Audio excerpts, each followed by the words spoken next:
Hello, hello. Once again, everybody. It's Steve Stockton here with you. Everything out there on the Clyde Lewis Ground Zero Radio Network. Welcome in.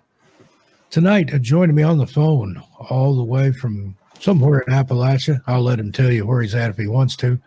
Brother Littlefoot. We're going to be talking about Bigfoot, also known as Sabe or Sasquatch. Brother Littlefoot, come on in. Oh, howdy. Thanks for having me, Steve. Yeah, I really thanks appreciate for coming. it. I appreciate you being here. You've been sending me some amazing clips and stuff, and got a book out. But let's go ahead and give me a little background about you, where you're from, and how all this came to be. Well, I grew up in Mississippi. My father is a Methodist minister. Well, he's passed away now. He's still alive to me, if you know what I mean. But he's a Methodist minister. My mother, I was an accidental child. I wasn't born until he was like 41 or something like that, 42, which is kind of a secret to say about Same me. way. I was a late in life, unexpected baby. Had one sibling, an older brother. He was 17 years older than I am. My parents thought they were done with kids, and surprise, I was supposed to be a 1963 Corvette. There was a Corvette convertible and traveled the country once my brother moved out. They liked that old Route 66 TV show, and then I came along and changed everything. But it worked out well. I was basically raised as an only, so I totally feel you there. My dad was born in 1921, and my mom 1927. Then I was born in 63. So there you go. Yeah, my dad was born in 1935, and he actually grew up picking cotton. When he was like 5 years old, he was picking cotton, and he drove the school bus down there in South Mississippi. And I'd say it's a small town. It's just a place with a name, but he grew up on a cotton farm, and he actually became a Methodist minister. And my mother went to school with Elvis Presley in Tupelo, and that is an absolute fact. Wow, that's awesome. Yeah, she's never gone back on that story, nor has her brother. Her brother played football with him. Yeah, that's cool. And I've traveled around the world. I've been in the Europe before, and then I traveled to Southeast Asia and spent some time over there. And everywhere I go, if I mention that I'm from Tennessee, they can kind of tell by the accent. They'll say, "Oh, Tennessee, Jack Daniels and Elvis Presley." Yeah, I know. Those two names. Tennessee gets all the glory, and Mississippi is actually where he was from. But Tennessee is where he actually, I don't know where he first heard, because he had to be influenced by some blues, obviously, somewhere. So, and there was a lot of that in North Mississippi. Yeah. But anyway, we could talk about Elvis all night. But anyway, but my mother's father left her family when she was only 3 years old. He was an alcoholic and a gambler, and I don't want to put him down as a bad person. They did make amends before he passed, and people in the spirit world, we don't want to judge people as spirits as they were in one lifetime, But anyway, so she had a very hard life. She had to give piano lessons at age 12 to help pay the rent. And my grandmother she opened a beauty salon in her home to help pay the rent. So they had it hard. And her brother was kind of hard on her growing up, but he was a lot nicer. He actually gave her part of his business as he got older. Certainly, he started his own business and gave her a small part of that to start up here in the mountains. And it did pretty well. But anyways, my father he grew up in a big family. So it was 2 sisters and 3 brothers, I think. So I think there was 6 of them all together. Yeah, it was 4 brothers. I mean, including him, it was 4 brothers and 2 sisters. And 2 of the brothers became Methodist preachers. The other 2 were farmers. And the 2 sisters married Baptist preachers, which goes against our religion. But I'm just kidding. But anyways, it's just kind of funny. But we have big family reunions to this day. I mean, we have 50 to 80 people, just kind of depending on how things are going. So we're just a very tightly knit family, and we still visit the same home that my father and his family grew up in. And I'll tell you right now, I've been in a lot of haunted homes. It's the most haunted home I've ever walked in. I don't know. In the daytime, it's totally peaceful, and at night, it just turns into another world. Yeah. But there are Sabe, Sasquatch, Bigfoot, whatever people want to call them. I prefer the term Sabe. I am not Ojibwe. I'm not trying to be indigenous. An indigenous person is like, because some people complain that people that are not indigenous try to present themselves as that way. I do not try to present myself as that way. I just honor a lot of their culture, their words and things like that. And Sabe from the Ojibwe people means grandfathers of honesty. And then when I watched a story, a video on YouTube about it tells a story about the beavers, different animals. And the Sabe, the Sasquatch, is just another one of the animals that teaches us something.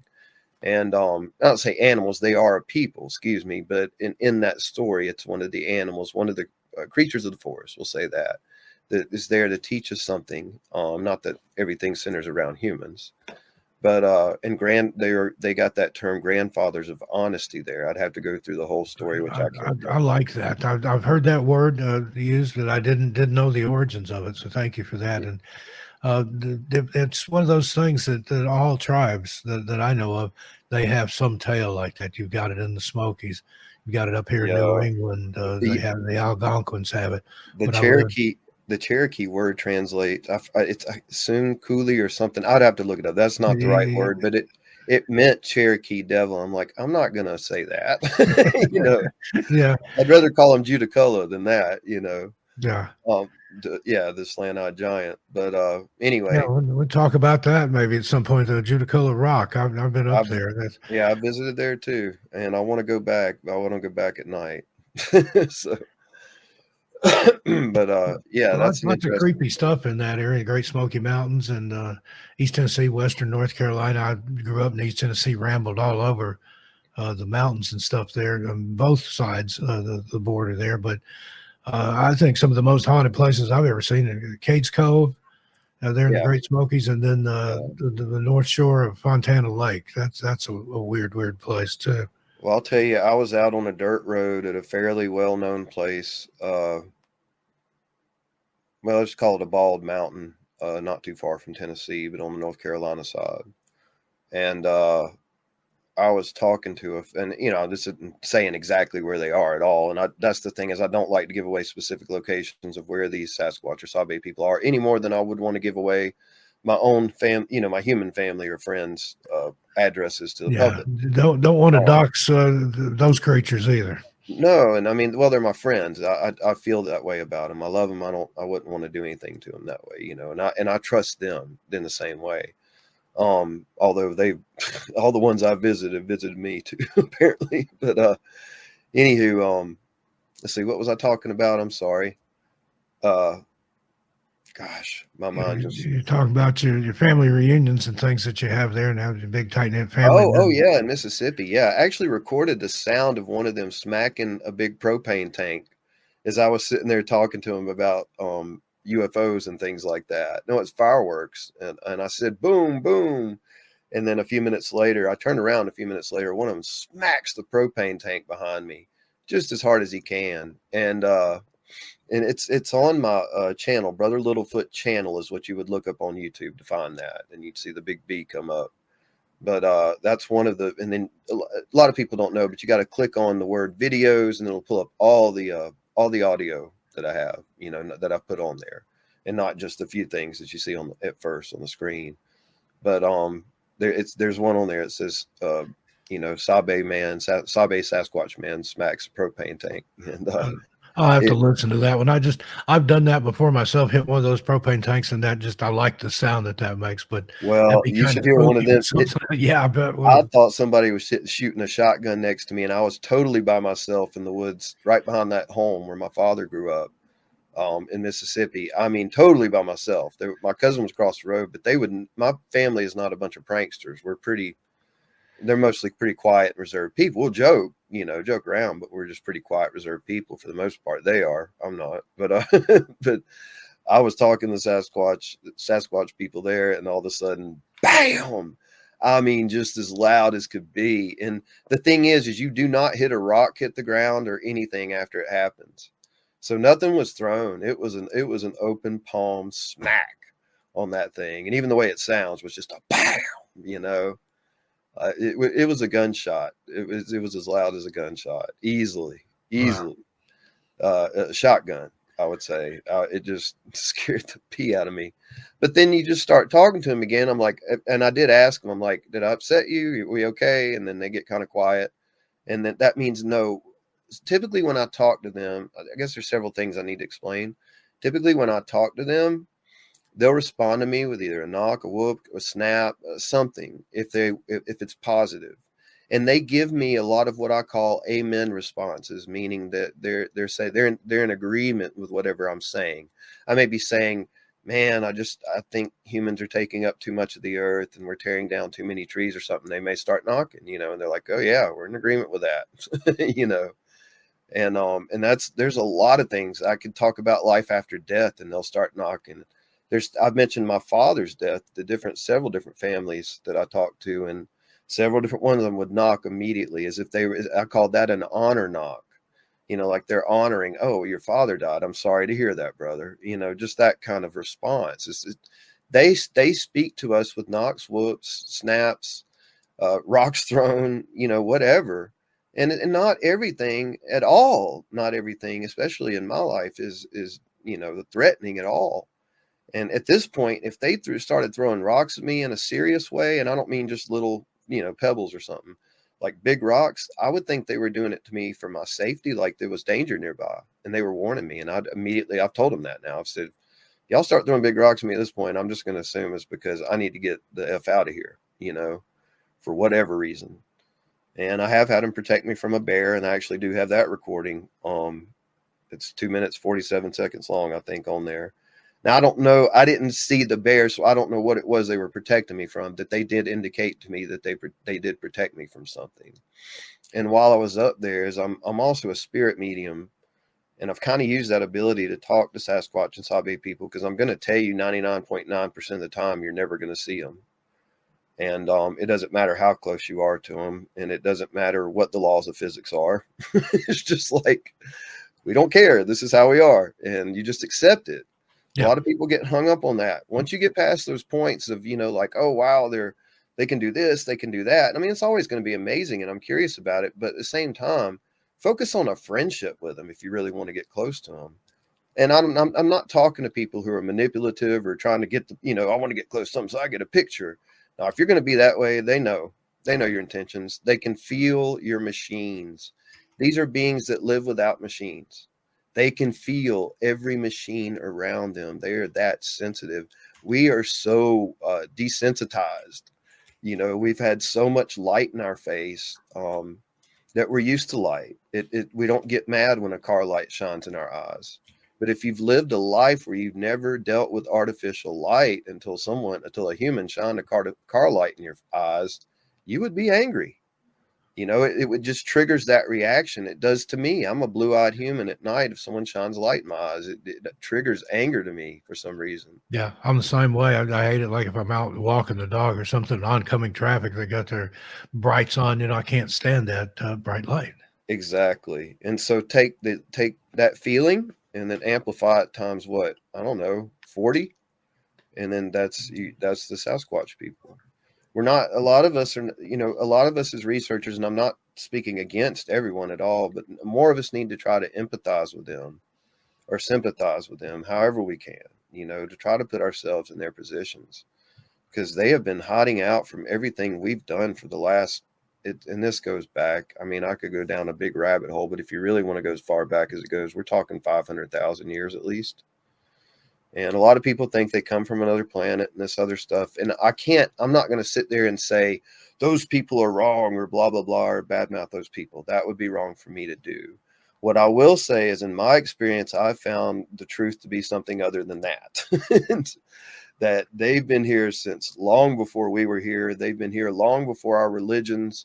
When people try to call them the Nephilim, I'm like, I smack myself in the head so many times. I'm a preacher's son. I know what the Nephilim are. I've studied this, and I went back and studied it more because of other people, other humans calling them Nephilim. That refers to, if people don't know, the sons of, what was it? The giants in the Bible, roam the earth. They're spoken of in Genesis. And then, of course, they're spoken of in the Apocryphal more, like in the Book of Enoch and so on. But Anyway, they are, what I found is that was actually the story of the Anunnaki, and the Anunnaki actually might have, and I believe this, that they created us as humans, and then they imprinted on our DNA to worship them, to worship something outside of ourselves, to not feel the love of a creator or a god or whatever you want to call it in your own heart so greatly. And and then they told us they were gods. And the Emerald Tablets say they actually fear retribution for what they did. They fear a judgment from something greater than them for what they have done on this earth.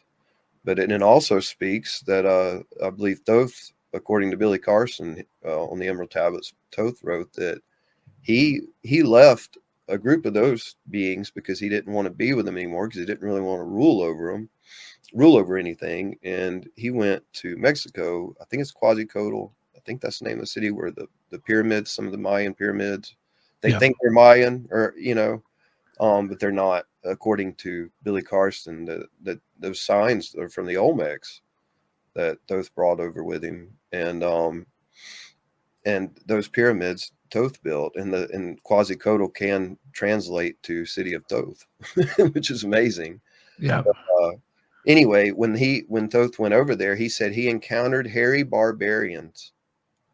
And that, I'm like, wow, there's all the early human species right there. All the ones before us. That's got like, what was that little thing that made us change and made our brains evolve? And it was alien influence is what it was.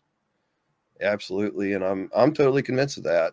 It doesn't mean that, you throw out every bit of religion or every bit of this or every bit of that. There's truth in everything, and it probably all connects somehow. If we'll just, I think it does. I think everything is connected. I don't believe in coincidence. I think it's synchronicity. Yes, exactly. And, I was a saved Christian, and I guess if you want to say I still am, I once saved, always say, I don't know, whatever. But, and no disrespect to Christianity or Christians at all. I have a Christian family, I have to honor that. But I've had to change my views on things, and it's been very difficult. It's been very hard because I've always taken my spirituality so seriously. And even beyond that, I've been visited by deities. I'm a witch, or I was a witch. I've kind of dropped that now because I was getting visits from these deities, and some of them turned out to be connected to the Anunnaki and to Atlantis. And I'm like, didn't you guys blow yourselves up? And aren't you just here to help us keep repeating these stupid cycles over and over? And didn't we take the earth? Didn't we all take the earth from these hairy people before? Shouldn't we be working on getting this, getting things back together and in balance here? It's crazy now. But I believe these bloodlines are in some of the people in control nowadays. And I'm not going to name any names or go political or anything like that. But I'd say it's in every political group, some way, some force or form or fashion. But either way, we're all dealing with it. So, we're all kind of see it. A lot of people think it favors them, and it doesn't. This is just for more control. And this is exactly what the Anunnaki did when they first came here. So when I started, after a while of having these visions for over 20 years, I've been having these visions 26 years, and they were talking to me. They were real. This was something I could physically feel. I'm not schizophrenic. It's not something I need medication for or anything like that. It was actually, once I banished them, I haven't heard from them since. And they would make lights in the sky for me if I asked them to. And a lot of times the only witnesses I had around were the Sasquatch people, the Sabe people. So, it's not like I can say, well, go ask them, Yeah. But I'm not a camera person. I don't use cameras or flashlights when I'm out there, and it upsets them. And I don't really want people using cameras and flashlights on me without my permission. So I just look at it that way and honor it. And I did ask them. I told them I use audio. I showed them what it is. I said, all it does is hear, and I put my hand near my ear and cut my ear. And I said, it can't see, and I cover my eyes. And they know I'm telling the truth because I always speak the truth to them. And so they you know, they oblige me with that. And I always tell them, promise that I won't tell people where they are except for my close family and friends. And that's just to take them, you know, if I want to take them with me out there or something like that. And I have friends that I do this with, and they are firm witnesses as to what goes on. One of them still doesn't even believe in Sasquatch. And he says, he hears everything we hear, and he'll say, I don't know what that is. And we actually both saw one that was in its invisible form in the rain. And he still doesn't believe that it was invisible. And it was just a large, and it looked like the Predator. It really did. Just like, and even Bruce, is he a doctor? I know he's a scientist. Bruce Maccabee? Yeah. His wife was deer hunting in a tree stand with bow and arrow and saw something like that. Yeah. You're telling the story. Thank you. Yes. People can look this story up. He tells the same story that looks like something like the Predator was swinging from tree to tree, two of them, and went by his wife and then went by him. They both saw it, and it like came right up in their face, but there was no real form to it, you know, no definition. And, but anyways, the place where I actually ended up having my first known encounter, because I had an encounter before that, but I never knew what it was at the time. And then after this other encounters happened, I went back and I'm like, oh, I know who you are now. And made friends with them. But my first known encounter was a 45-minute standoff. I don't use weapons, so I didn't, you know, I mean, I'll use a weapon against a bad human, don't get me wrong, but I don't use, but certainly I'm not raising a weapon, not even against animals. I use a harmonica, and that scares away most animals. So, and it attracts Sasquatch. So, and that really does work.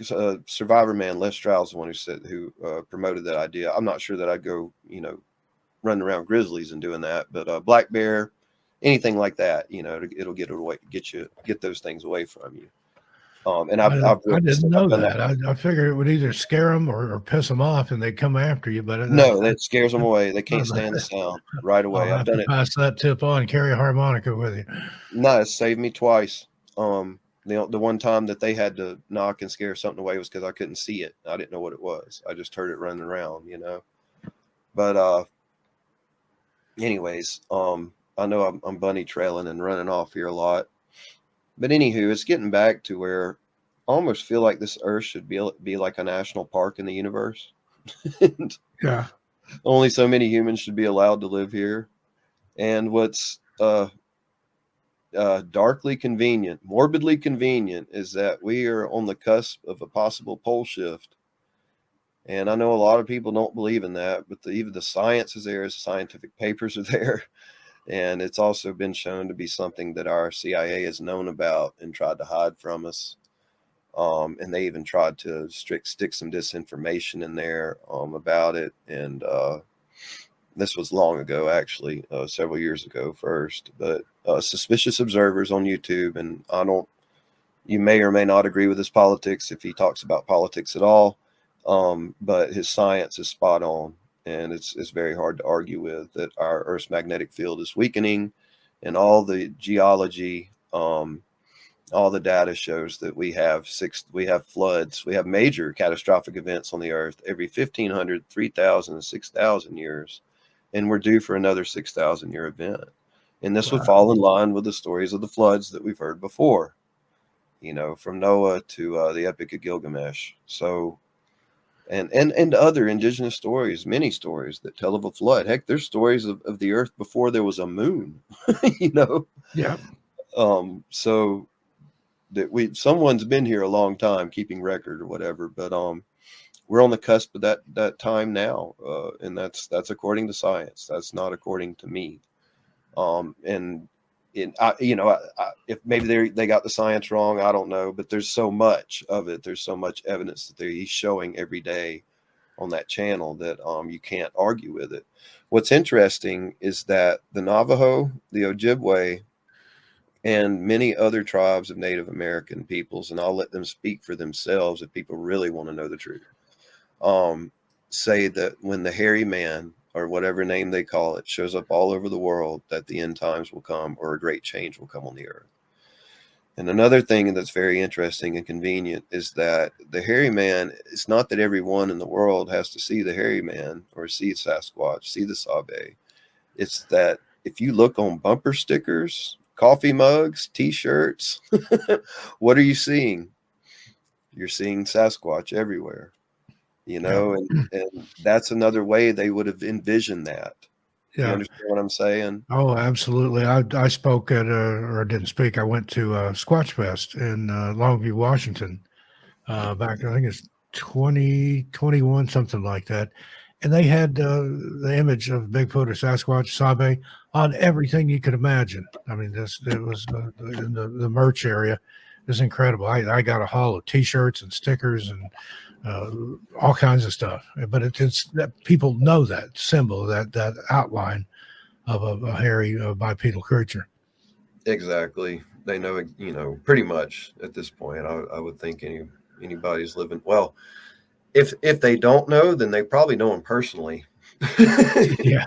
Meaning they're probably far enough out in the woods already that, you know, they already know him. But I do want to say that I believe there might be up, and people are going to completely doubt me on this, and I don't care because they haven't done the research that I've done. I believe there might be up to 3 billion of them on the planet right now. And they completely cloak themselves. All of them do. I've had one disappear right behind me. It was standing 3 feet behind me, and it was in the bright moonlight. And I turned around and watched a massive 7.5 to 8 foot tall silhouette just disappear right behind me very slowly. I actually only saw the arm and the tricep muscle, the forearm, the delt, you know, the shoulder, and then a little bit of the head and the neck, and then it vanished. And it was almost like, it's almost like you're in a CGI movie when stuff like that happens, because your brain can't process it. You cannot process that. And you either kind of get stuck on that and hung up on it, and that can go very deep, or you just say, okay, that happened. And then you just go on about your conversation, you know, and just say, well, I think your brother just disappeared behind me here. But you just laugh about it and go on, because they're not going to hurt you. You know, if you're peaceful with them, they're not going to hurt you. But you have to be peaceful and deep in your heart, you know, meaning that it's never about manipulation. It's never about what you can get out of it other than a friendship, you know, a good, honest friendship.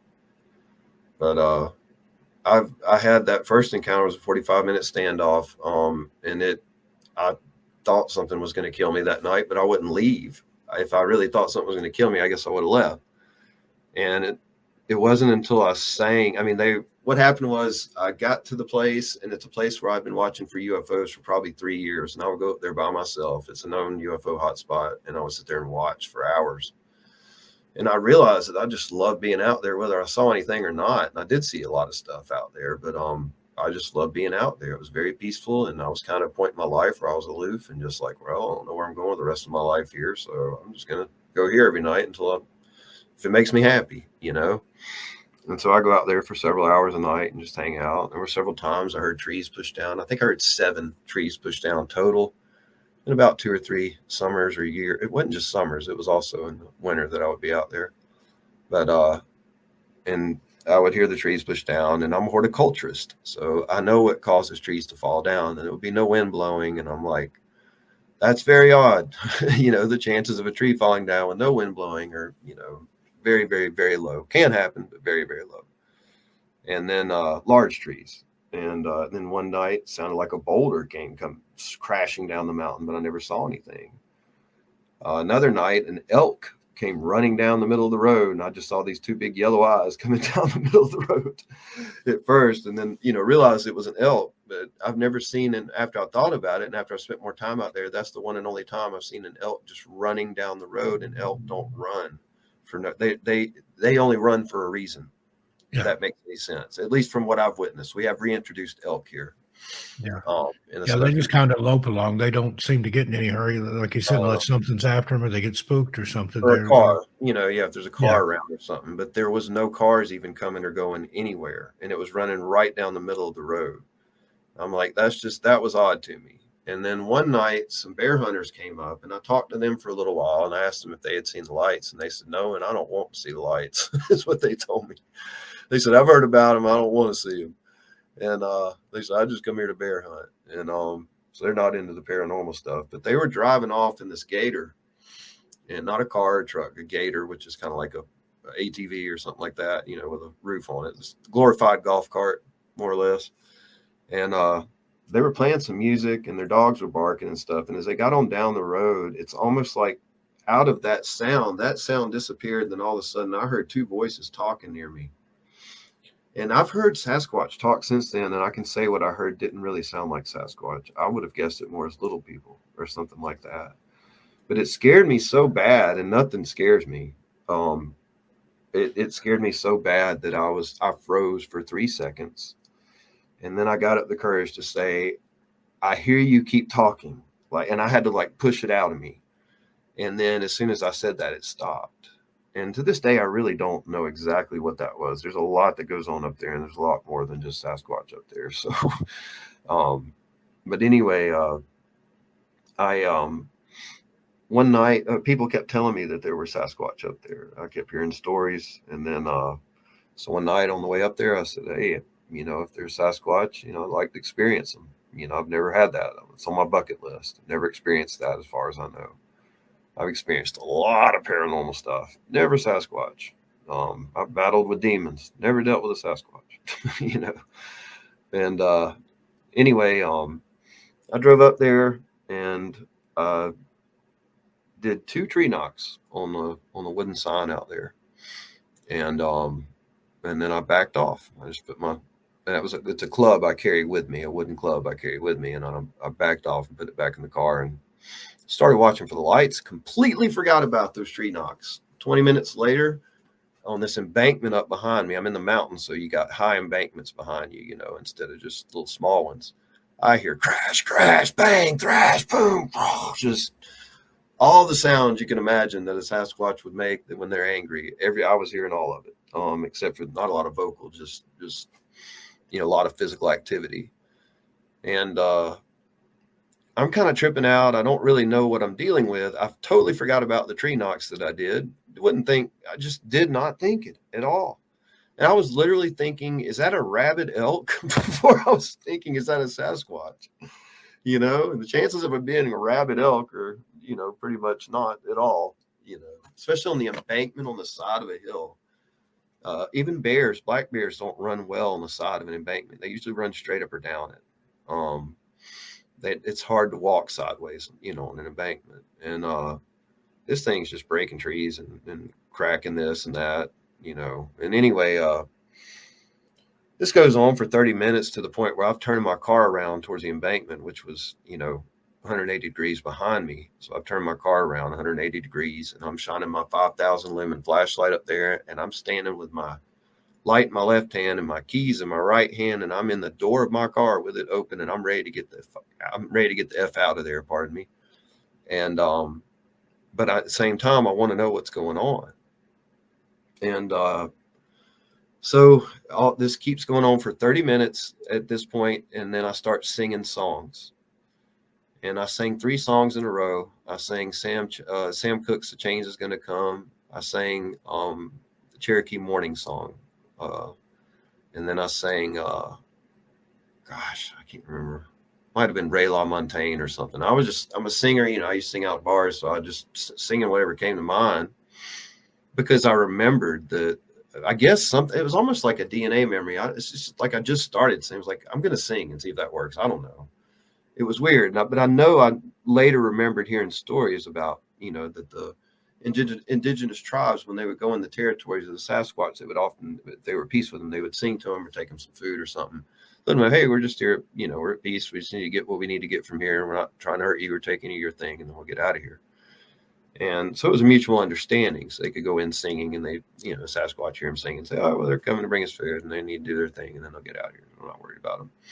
But so it was just instinctual, though, for me to start singing for some reason. So I sang those 3 songs. It got completely quiet while I was singing those 3 songs. No sound.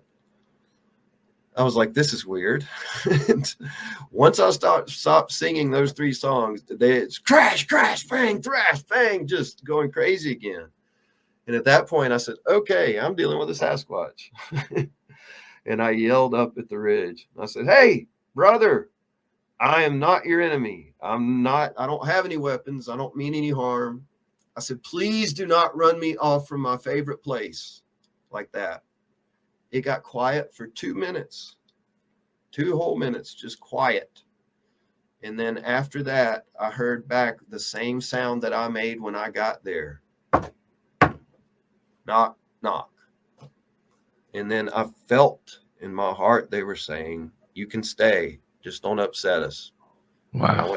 And I literally went back to just watching for the lights. And I know I was thinking about it. I don't remember what I was thinking after that happened, but I did not leave.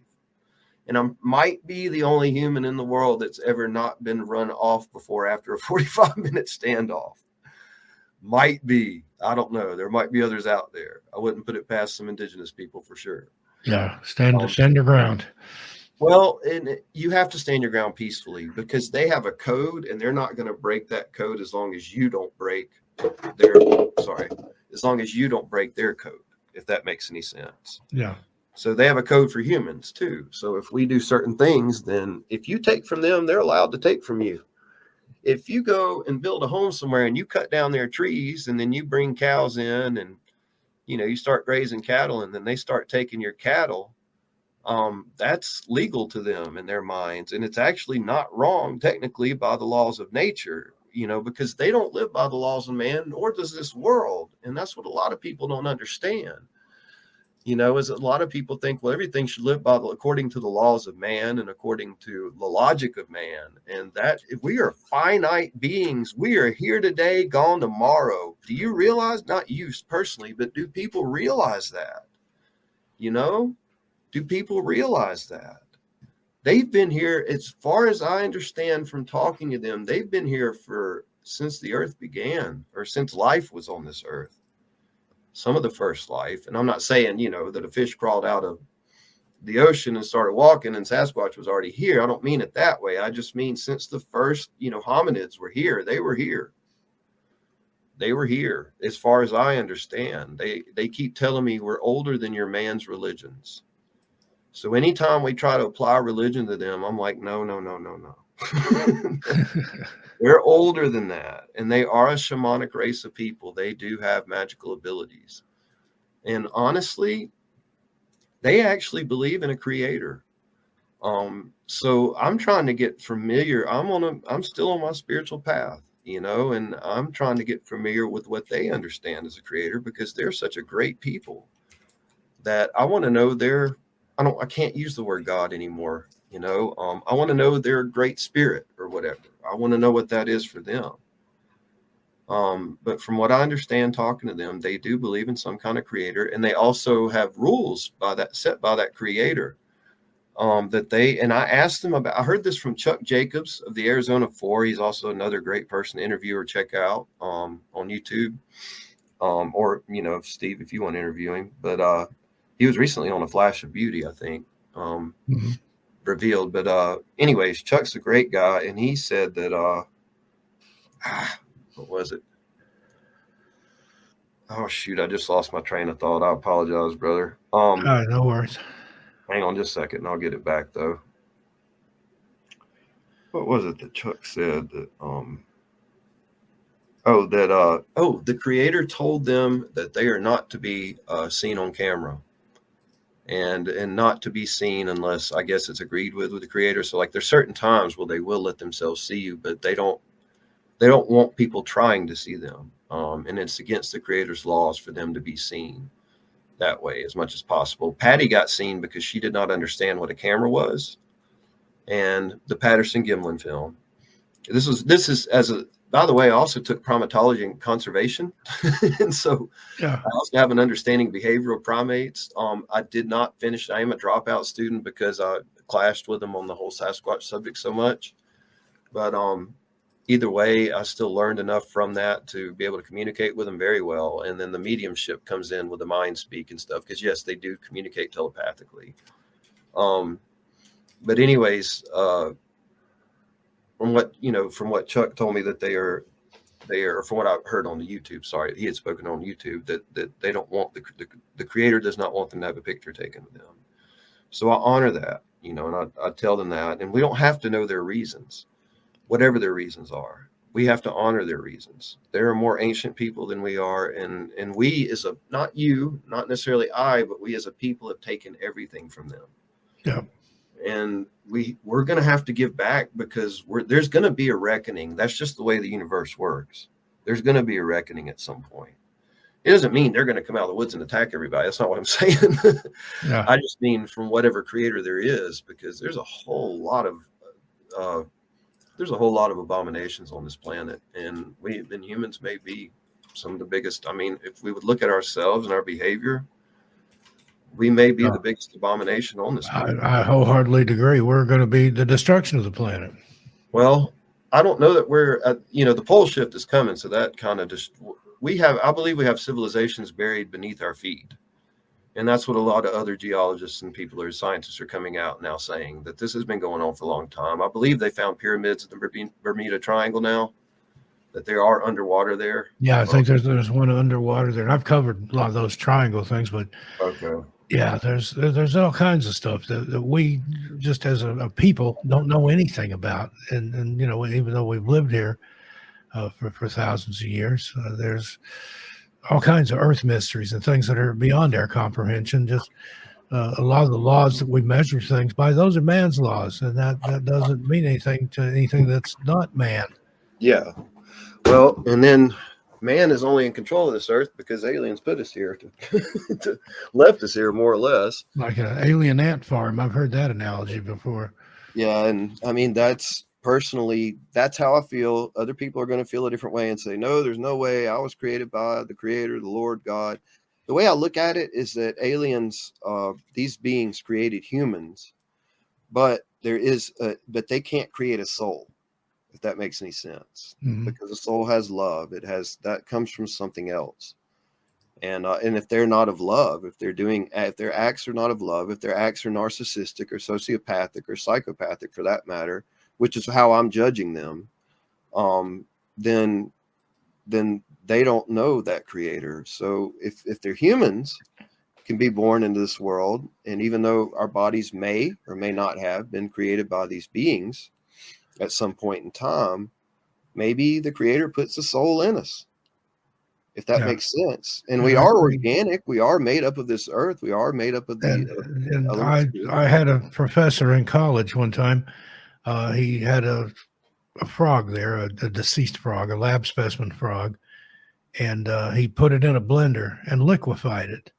And then he brought out another blender and poured everything that's the base elements that were required to make that frog, and said, there, these are the same things, but why can't I make a frog out of that? Because all the stuff's there.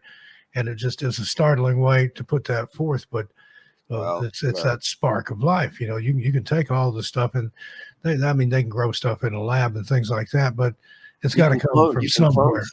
You can clone something, but does it have a soul or spirit, or where does that soul or spirit come from if it does have one? And then I've heard that put forth as behind the abductions and things, that there needs something from us, some sort of sustenance that they don't have. And I've heard it put forth that it's our very essence, our soul, is what these creatures want, and they have to get it from us because we're the only thing that has it.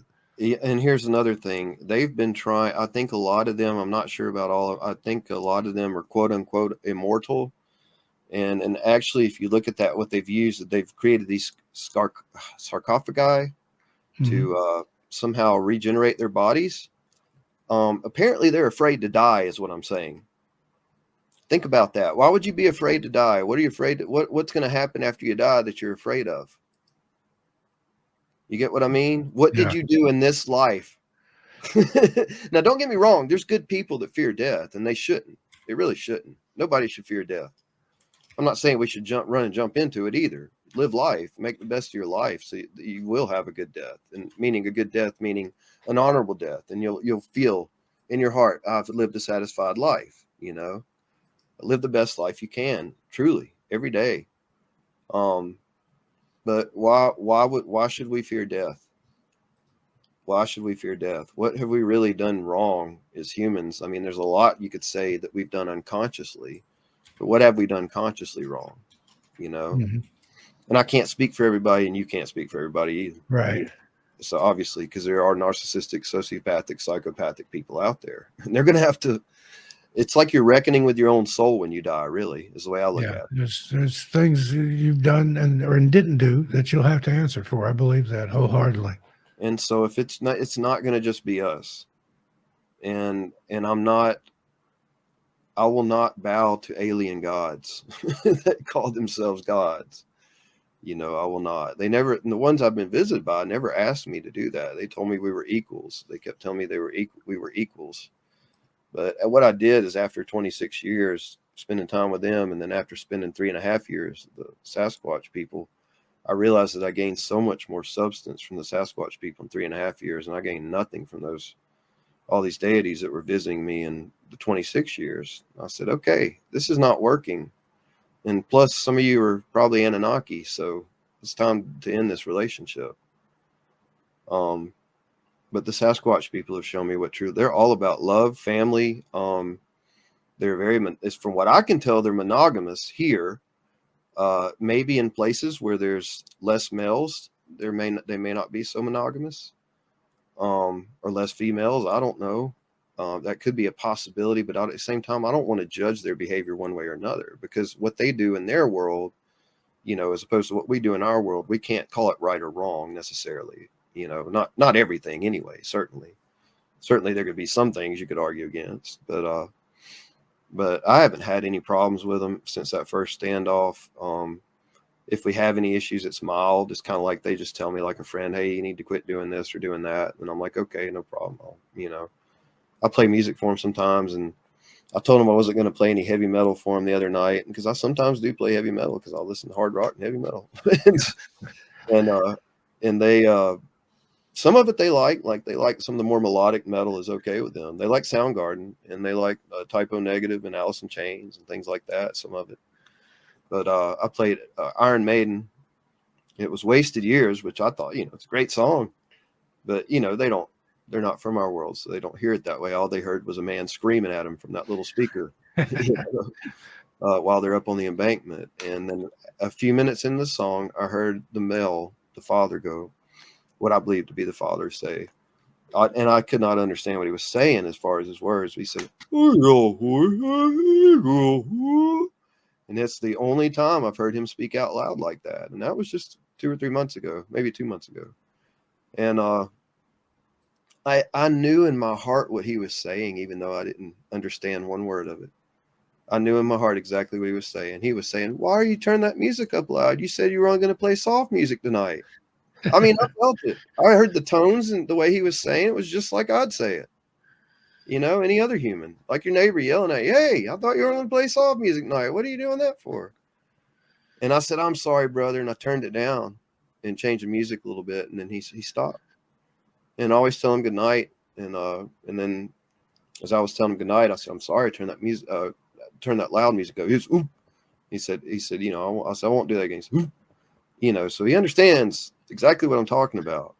And their brains, like as far as intelligence, they're beyond us. So we can have human conversations with them. They don't understand everything in the human world, but you can sit there and explain it. I explain everything from money to politics and government, war, as much as I can. And I try to be as unbiased in it as possible, although I can't nowadays. But I won't go into that anymore. But they know if I'm speaking truth or not, and they can make, and I tell them, hey, you decide for yourself. You don't have to base everything on what I say. I'm just trying to tell you the world as I see it, as I understand it as a modern human. And that's what I call myself. I call us modern humans, and I call them Sabe people, but I call them human too, and I call them brothers and sisters. But I like to separate us a little bit, because we still need to change, and they don't really have that problem like we do. And there are people that say that, a lot of people believe some Sasquatch are bad or something. I'm in contact with 180 families, and that's according to location, and them telling me, when I ask them, are you a part of the last family I just talked to? They'll say no. And if they are, they tell me. They're honest. If you're honest with them, they're honest with you. They won't tell you secrets they don't want to tell you, but they will tell you basic things you may or may not need to know. And they'll be honest about it. And and they're always honest, because I take them a lot of them treats, too. And so they don't try to trick me into getting more treats or anything like that. And all the treats they get, they divide up evenly amongst their family, each family. And, it's just they're very much more well organized, social, and they have a very good structure to their society that we don't realize until you spend a lot of time with them. And when I say a lot of time, I spend more time with Sasquatches than I do humans. And I mean, you could go a lot more time. I'd say probably 2 hours a day, at least, Now, I've got to ask you, what kind of traits do they enjoy? Little Debbie, and they know it's crap, and they don't care. They're like, we can't get that in the forest. And if it's only given to them, you don't give it to them every day. Yeah, and I get it. I love Little Debbie's. Those are some great snack cakes, but yeah, they're pure garbage, but they're delicious. And well, that's what they want. We want the sweet treats. We don't have this out in the forest. We got all the health food out here. We want the sweet treats. Or if I don't really cook or bake, I do cook, but I don't bake. But if somebody wanted to bake them cookies or muffins or something like that and put a little extra love in it, they would appreciate that even more, to be honest with you. But it's very peaceful living with them. They're very protective. If they live near you, they will watch over your home when you're gone. You have to get to that point with them where you're talking to them and friendly and, probably exchanging some treats now and then. And, you ask them, say, will you please just make sure no humans break into my home while I'm gone? And you can ask them in the way, and you can also remind them they don't have to be seen in doing that. They can zap humans and make us sick if they want to. Or they can just make a loud sound or something, and that might be enough. It depends on how high the person is, I guess, on whatever drugs they're on. But either way, you can ask them to watch over your property. You can ask them to watch over your family. And they have actually showed up at all my friends and family's homes now. Every single one of them. And anytime I go to those homes, they're there. I'll go visit my friends or my family, and then I'll go outside and visit with the Sabe people. And I record every conversation just so I can show people, hey, I'm not crazy. Here's the sounds. And, the sounds are not always as obvious as people would like to think. Their sounds are very subtle. There's a lot of subtle stuff going on, and you really have to kind of learn to listen to them. They're going to blend their sounds in with whatever their environment is doing, period. And when it comes down to it, they're in their shamanism, they are a part of the rocks and the trees and the water and the earth and the animals and the plants. So some people think they shapeshift, and I have asked them before if they can shapeshift, and they have told me that they can. And now people are going to want to go say, oh, well, that's demonic and blah, blah, blah. No, I've dealt with demons. These are not demons. These are the furthest thing from demons I've ever dealt with. These are the nicest beings in the world I've ever met. And I can't imagine not knowing them, and going on 4 years, I guess humans just aren't tasty enough to eat. So, yeah. And I've heard that not only can they shapeshift into other creatures, but other things. I've heard a report of a guy that was standing out in his backyard one time looking at a stump, and he's like, I don't remember that stump being there. And then all of a sudden it kind of turns into a figure and walks off into the tree line. I can tell you that I invited a book publisher here one night to have an encounter, and I guess it just wasn't meant to be. He brought 2 friends, and he was not supposed to bring but one friend. And that one friend he wasn't supposed to bring, which I didn't know the guy at all, but he kept standing up and looking around. And I told him, you need to sit down and relax, because they don't appreciate that. And because he was trying to see something. And what we ended up having was a herd of raccoons come through there. And I've never experienced that before. And they were climbing up every tree. I mean, it was literally, to me, it was like, I almost felt like the Sabe just picked them up and gathered them up and threw them all in there. Go climb those trees. Let's mess with these people. Exactly. And and you could smell nothing but raccoons around, and Sabe smell like bear and raccoon, though. They smell kind of that way.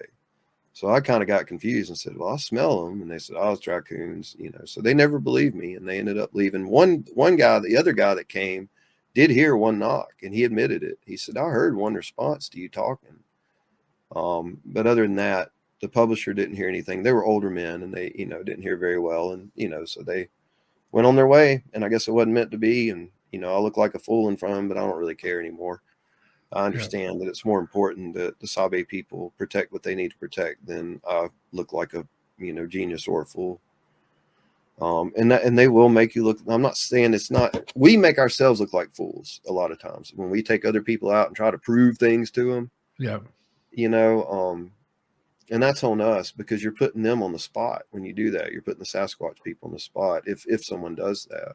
And I've found that to be true just in the paranormal in general. If you go out expecting something to happen, nothing at all is going to happen. And the 99.9% of the encounters and experiences that I've had, I was totally doing something else and it just happened.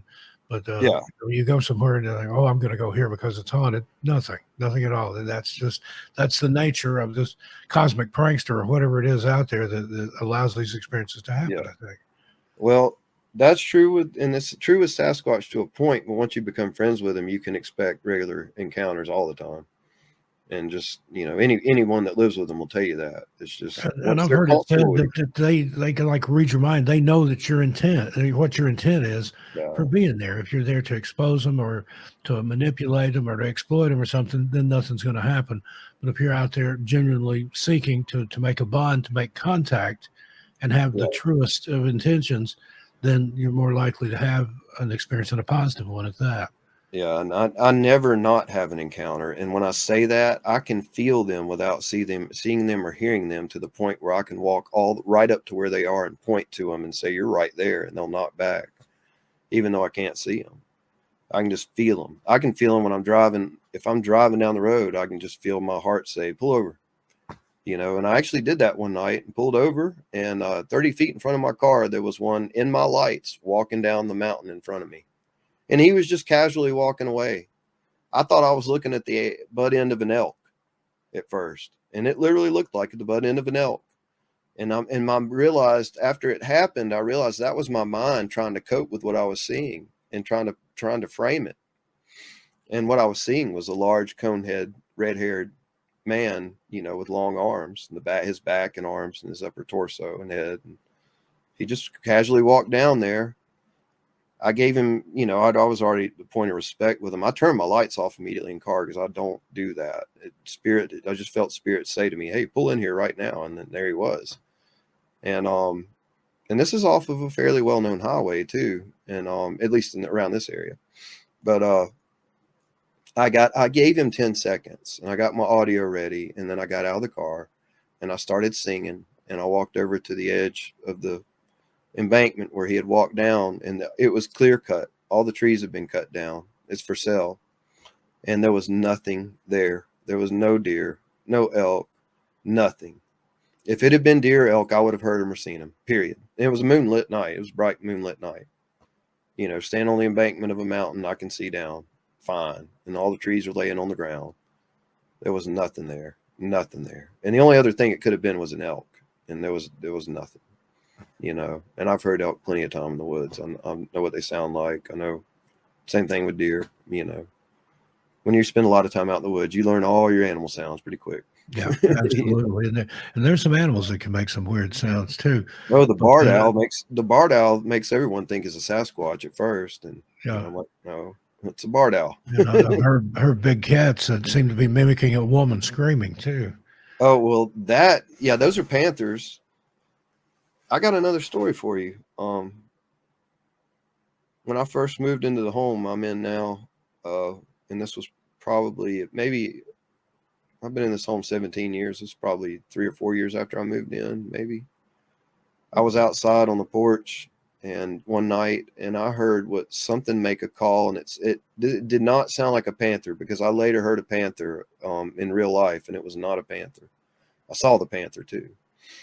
This made a call. It sounded like a woman, but then it went into a sound that sounded like a bird. Then it went into a sound that sounded like a cat or something like that. I can't remember the exact order, but it was like 3 different calls, and not simultaneously, not all super synchronized, but one after the other, just kind of moving into a different call each time. That's actually way too intelligent for any known animal to do. Yep. And to this day, I can't tell you it was a Sasquatch, but I don't know what that was. Well, speaking of audio, you sent me some clips here from your YouTube channel, and I'd like to play some of those on here with your permission and get your Sure, commentary on them. You go ahead and get this one added in here, and I'll hit play. Now, this is Sasquatch, Sabe sounds, coyote howls, and Sabe knocks, Sabe call, and possibly a thunderbird scream. yeah. So, The first one is because it's very short. I'll just go ahead and go through it. The first one's in Mississippi, and it's coyotes howling. But if you put headphones on, there's another sound in there. It's like something else is screaming that I've heard before, and compared it to other audio. But it's very hard to hear. So I just say it's coyotes. But as the coyotes start howling and that other howl comes in, and you can't really hear it here, but the Sasquatch that I was talking to, you'll hear me talking. I'm talking to them just like I would talk to humans. They'd knock 3 times, tap, tap, tap, or something like that after the coyotes start howling. Then the next recording, I'm on a mountain in North Carolina, and I'm saying a blessing to one Sasquatch Sabe family, a prayer to them, not a prayer to them, but for them, before I leave them. And another Sasquatch man from far away, probably over in East Tennessee, actually, calls out to me and does what I call a long call, but it's a short long call. It's just a woo, kind of like that. It sounds like a V8 engine is starting up and then it just cuts off completely. I mean, from dead silence and then, like a V8 engine, then back to dead silence, but it's not a V8 engine. And then the last one, I don't know if you want to play the whole of it, but the last, right after that, it comes up on the screen. It says scream, and it's an EVP that we recorded next to a waterfall that my friend and I did not hear, but it's so loud we should have heard it.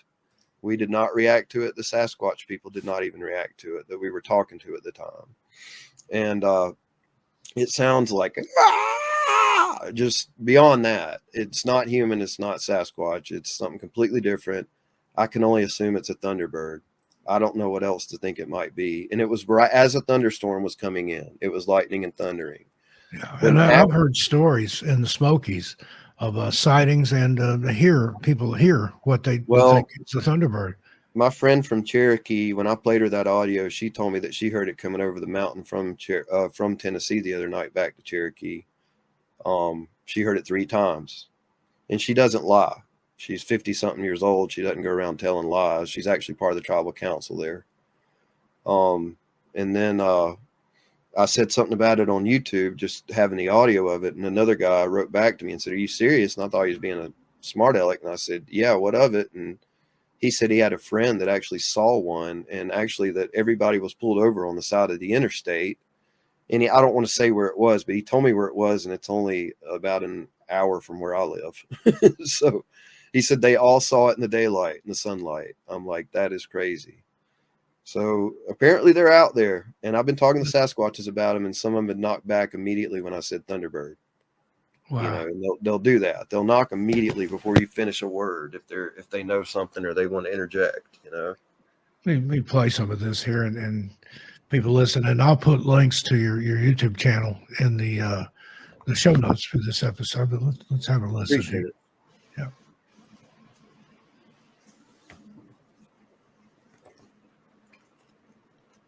I don't think it was a shooting star, though.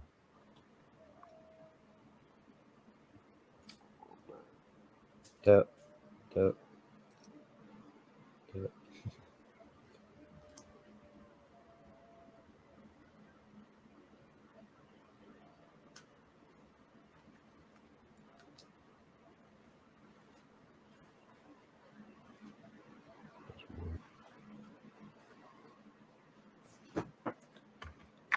On healthy bodies. Peace, love, healing, and all those good things. Healing, healedness, wholeness, happiness, good humor. For all your people's babies, all your people's children, big brothers, big sisters, mothers and fathers, grandmothers and grandfathers, all your people's elders and tribal leaders, all your people's territories, all your people in the spirit world. Thank you, brother. All your people in the spirit world, all your people in this world. Big people, little people, star people, spirit people, devas. Right here.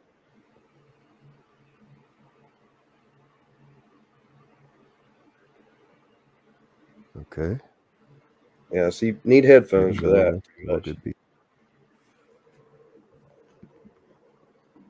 And here comes a scream. That was a scream. It's raining. You'll hear them moving around in the rain too sometimes. The rest of it's just conversation. That's what you're feeling. With a Yeah, just try not to use the lightning to look up, or I just look at the sky or the trees or anything. My friend Brian was with me. Honor their space. Yeah, we don't have any weapons. I got some knives in the car, but we don't have any guns or anything like that at all.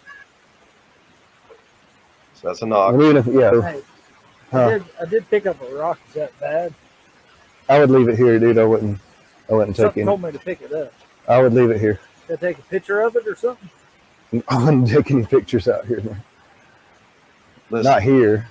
Listen, I want to tell you that I didn't want to take it without, No, dude, I learned if you take rocks home, spirits follow you home sometimes. Yeah, did you hear that?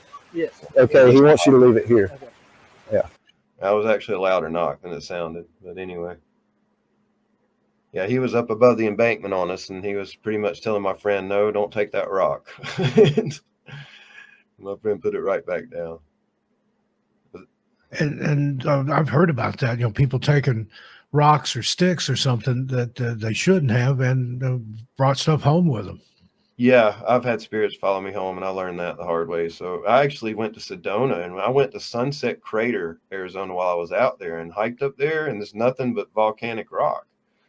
And I'm talking about like loose rock, and it got in the cuff of my pants, and I brought it back to North Carolina with me in the cuff of my pants, rolled up, and it turned out to be like that Brady Bunch episode for a minute. Yeah, right. So they found the tiki. Yeah, I had spirits. I had two Hispanic spirits in my home that were brothers, and they were like arguing with each other, and then another spirit, and I had to have another medium come over and help me with it, and she helped me deal with it. She's someone I trust. She wouldn't have just sat there and lied to me or anything and said, oh, well, I'm just making all this up. But no, and she helped me with it, and I dealt with them, and I got rid of the rocks. And she's like, she told me, she said, you got to get rid of these rocks. She was the one who said it, and she didn't even know I had them. She said, you got some rocks here that you got to get rid of. And I'm like, oh, okay. I know what you're talking about. And once I got rid of the rocks, I didn't have any more problems or anything. So Yeah, I had a nurse come on a few weeks ago, Lynn Monet, and she was talking about some kind of rock that she had found and like put it in her garden or something, and she had some kind of gnome or elf or some type creature show up that was just totally pissed because she had his rock and he wanted it back. Oh yeah, there are. Oh, I've got stories about little people. Go ahead. That's interesting. Another one I heard of, a different lady was telling me about a story. She was out picking up sticks or something out of the woods. I think she was doing like a wall hanging or something with macrame. And she started seeing some kind of little stick creature in her home and causing all kinds of like pulling pranks and poltergeist-like stuff. And Yeah. she put those sticks back and whatever it was stopped. So she doesn't get sticks out of the woods anymore. Yeah, that could either be an elemental or it could be a one of those spirits that the more you fear it, it gains power and turns into something evil. But elemental beings can be pretty mean too if they want to. It just depends on, if somebody's pissed them off or not. Yeah, I've got a story that I talk about in my second book, My Strange World, which is autobiographical. Something chased me out of the woods one time when I was a kid, a couple of times, that I couldn't see. But this thing was big enough, it shook the ground. I could feel the ground and see tree limbs a lot higher than my 8-year-old head being knocked out of the way. See leaves being kicked up in its wake and stuff, but I could not see the thing. And I've had people tell me that was some kind of elemental, like a naiad or a dryad or something like that.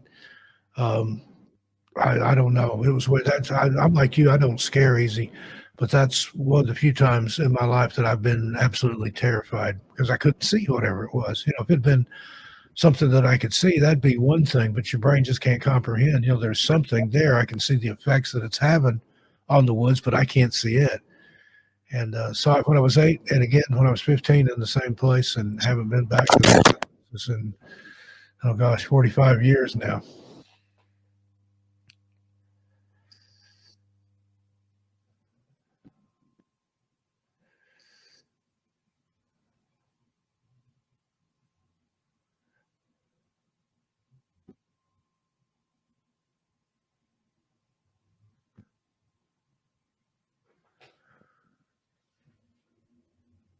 And I don't know if you can hear me or not. I may have lost your audio. If you're saying anything, I can't hear it. Is that better? There you are. Now I can hear you again. Okay, see, that's a fan problem. I apologize, man. Oh, no worries. I'm actually going to step outside while I'm talking to you. But I think what you're describing to me sounds like a Sasquatch, really. Because when I talk to them, I don't see them at all. You know, I just hear them and I feel them. So I've seen them 8 times. I've seen them enough to know what I'm talking to. But you know, they're like that. It's something that's moving around the forest that it can affect the forest without you seeing it. You know, so I don't think a lot of people understand that completely. But at the same time, I wasn't there. I don't know what you experienced, and apparently you don't either. I have no idea what it was, that I didn't waste any time getting out of the woods either time. Yeah. But the way I came up with the explanation, I said it happened when I was 8, and again when I was 15. Same place. We were getting ready to move from there, and I grew up on a mini farm. We had 26 acres. Only 5 of it was cleared, and I spent a lot of time out in the woods. And so when I was 15, I went back up there. I hadn't been up there since I was 8. And I was just kind of, you know, looking around and wondering what that was that scared me when I was a kid. Same things. I heard it coming up out of the ditch, couldn't see it, chased me down the hill. I didn't run screaming and crying that time like I did when I was 8 years old, but I didn't waste any time getting out of there. Then flash forward a few more years, 6 more years, I was 21. I went to a party after work. The guy I worked with invited me to it was an apartment complex or condominiums or something down the street. There was a party in the clubhouse, and I didn't know anybody there except for him. And I only knew him from work, so I didn't really know him at all. And there were some girls at this party playing around with a Ouija board. Oh, and they were wow. going around the room asking everybody questions. And when they got to me, I thought, I got one for you. The only thing I said was, what scared me when I was a kid, with that incident in mind? And the Ouija board spelled out WATERSPRITE, water sprite. And they just they looked at me, and I just shrugged my shoulders. And then they made some, the board's thirsty. It wants some water. Give it a Sprite. Ha, ha, ha. Went on to somebody else. But I remembered that. I went to the big library in downtown Knoxville on my next day off. I think it was the next day. And went to the reference library, and I said, what can you tell me about a water sprite or a water spirit? She went back in the stacks, came out, had some books and stuff there. And there were two. There was a naiad and a dryad. And one of them was a guardian of the waters, and the other one's a guardian of the trees. I think the naiad is the water spirit. But the strange thing about that property that we lived on, there were 7 natural springs there, 6 of them that flowed out of hillsides, and then one artesian. They formed together into a big creek that went down into used to be the river. It was a lake at that time. They dammed it up. But according to the Ouija board, it was a water sprite. So that's the best explanation I've heard. But whatever it was big and scary. It wasn't some little gossamer winged Tinkerbell type. It's supposedly one of the fey creatures, one of the fey folk. Yeah, but it wasn't some little fairy flitting around. It was big and mean and wanted me out of there. There's things from the shadow realm that, you know, come around. But see, I guess being a witch or a shaman, though, I'd have a different approach to it. If I heard it running at me, coming at me, and then got close to me, I'd be like, hey, brother. And then they have a different reaction to you. Yeah. When I was 8, my reaction was not at 8 or 15. No, at 8, I would have. Yeah. Myself too. I was making so much noise. I was about a quarter mile from the house. My mom heard me coming through the woods and stepped out on the back porch to see what was going on. And I went past her and went in the house and hid under the furniture. I mean, that's how bad it shook me up. Yeah. That's interesting. Yeah, I used to have night terrors as a child. And I would wake up and I would see dark spirits surrounding me. When I say dark, I don't mean they were evil. I just mean they were, you know, shadows. And I would not, then I wouldn't remember anything.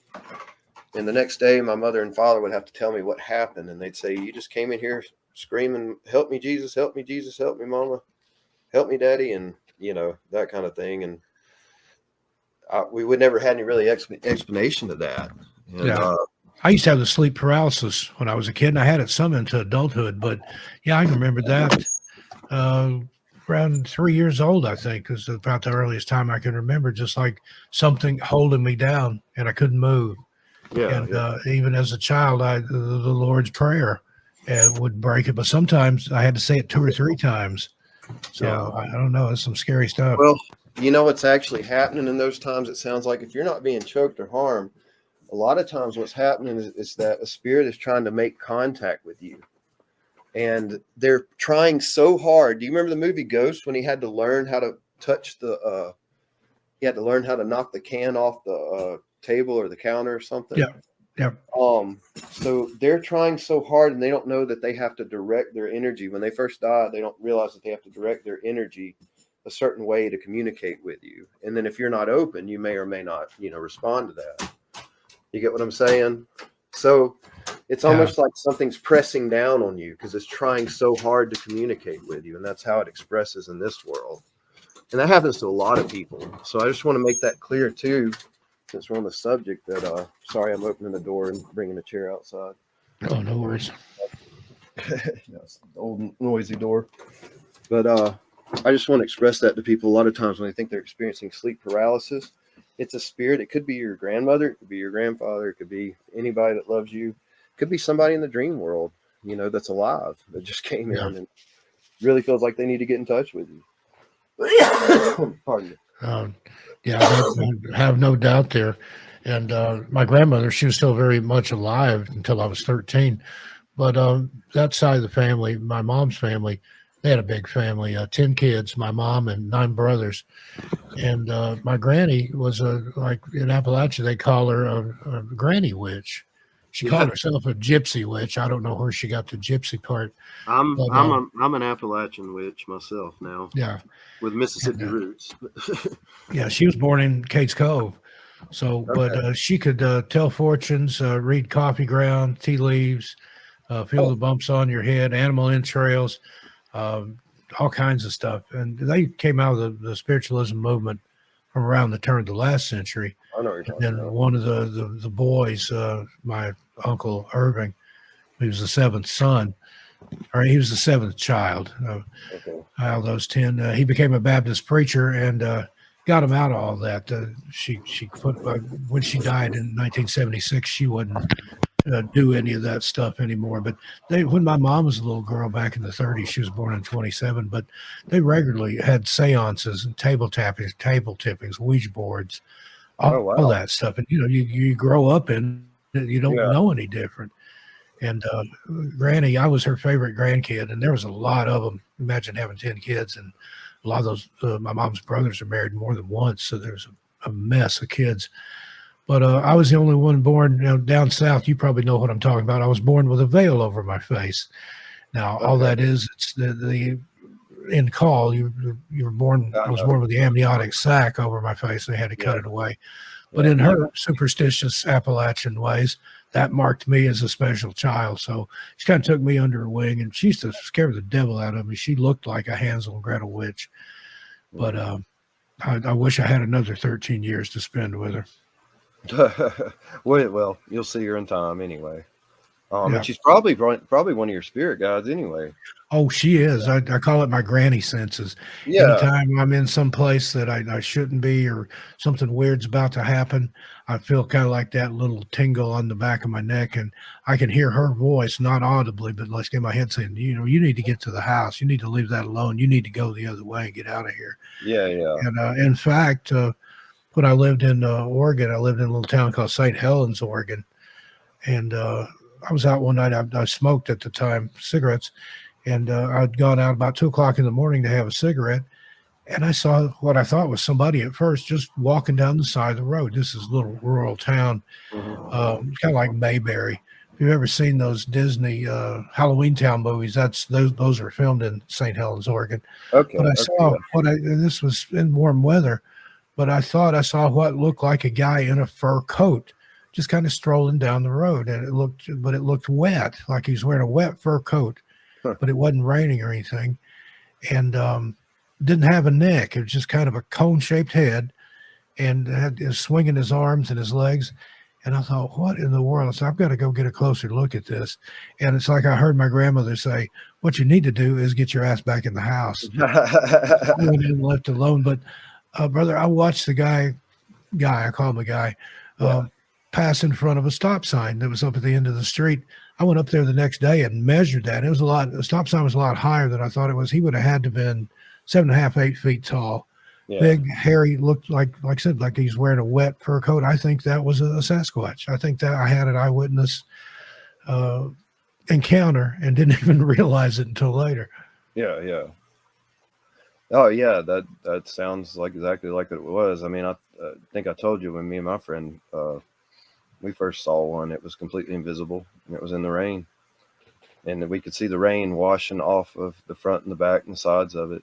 And it was only 30 yards from us, and it cocked its head and looked back at us, and it was, I don't know. That was the first time I've seen one. Now, I've seen the footprints. I was up in Washington State in the Gifford Pinchot Forest up there. There's been sightings up there, and it was in the spring of the year. I think it's around sometime in April. And I'd gone up to try to find the snow line. I wanted to see the snow. And there in the snow, when I found the snow line, there's just like one big bare footprint, like it was walking at an angle along the side of this hill and stepped 1 foot in the snow and said, "Oh, that's cold," and then got back out of the snow. And then another time I was up in the Jefferson National Forest in Virginia. The Appalachian Trail runs there through Damascus, Virginia. And I was up in there, and I don't usually, back then anyway, I didn't do the regular hiking trails and stuff. I like to go off trail and kind of bushwhack through. I was out one night, again, about 2 or 3 o'clock in the morning, and I'd heard some yips and yowls and a couple of tree knocks and things. And all of a sudden, I heard something hit the ground, and I looked, and it was like a round river rock, not a very big one. Mm-hmm. And they were coming out of the woods at me, and I didn't even feel them hit me, but I'd feel them hear them hit the ground. I picked one up, and it was warm, almost hot to the touch. And I thought, that's weird. Whatever this is throwing rocks at me. But it wasn't like lobbing them out of the woods. They were coming straight, and then they hit me and hit the ground. So I thought, maybe I ought to turn around and go the other way. And I did. And I thought about that years later. It wasn't an aggressive thing. I think they were warning me about something. I think I was about to walk upon a big cat or a bear or something out there that I didn't want to run into. And like I said, I'd heard the tree knocks and the yowls and yips and stuff, but I think there was something back there that I didn't want to run into, and it wasn't a sabe. It was some kind of a predator animal that I wouldn't want to mess with in the dark, because I was hiking without a headlamp or anything. It was a full moon. Yeah, they don't want to see you get hurt. As long as you're not hurting anything, they sense good humans. They sense your heart. So I can tell you're a good person to myself, just hearing your voice, if I'm able to be a judge of anybody. But, they feel that, and they know that, and they're aware of that. And, they're not as mean as people think. They're only mean when they feel like they're threatened. Or their home, or their territory, their children, or their family are threatened. And I wouldn't call that mean. I'd call that protective. Just like to protect our families. Yeah. I've got another one of your audio clips here I'd like to play. Sasquatch, Sabe, or Dogman wolf person howling, unknown howls from the Appalachian Mountains. I'd like for the folks to hear this one. And again, I'll put links in. This takes about 20. So once you started, it takes about 20 seconds. I'm talking to another one up on a mountain, and then I hear this sound about 500 yards from me, or maybe a quarter mile, and there's nothing up there. No houses, nothing. Okay, let's take so whatever this is, I might have discovered a new wolf species, if nothing else. Might be. It's not a red wolf. By the way, there were red wolves here. This is not a red wolf. Red wolves sound more like coyotes. You can look them up. There's a link to a black wolf on this video, and that's what it sounds the most like, is like a black wolf. But I don't think it's a black wolf. Okay, I'm going to go people ahead. Are awesome. I love your people, man. You make my heart big, like joy. Prayers and the exaltations you say for these beings. I appreciate that. I love it when I get to hear your children too. That's so awesome. Cool, it's man. so beautiful. I love those sounds. And the children around my home. I think this is an owl. Well, I heard, I don't know if it's true, but I think it's true that it's an owl. Right here. No, that wasn't an owl. If you put your headphones on, that thing's about 500 pounds. That's one of your people. This just keeps going for a minute and a half.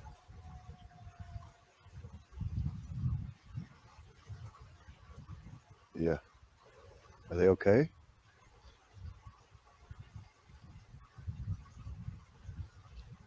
They're okay. That was mind speak to me. That's amazing. Holy shit, I've never heard anything like that. See, that's not the usual low. Oh, Holy shit, dude.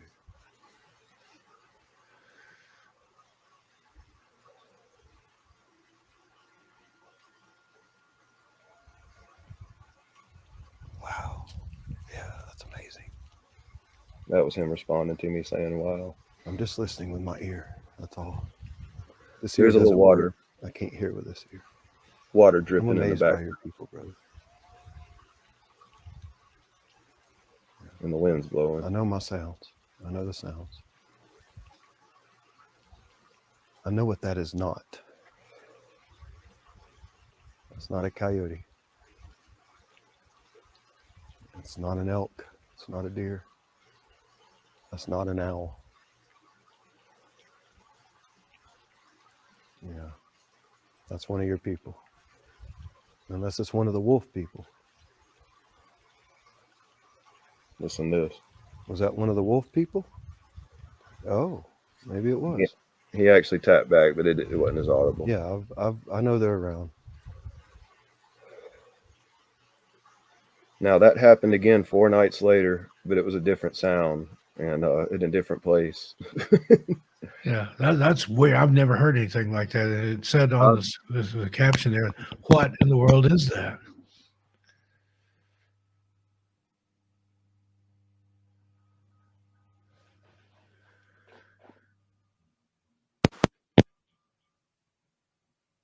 And I think I lost your audio again.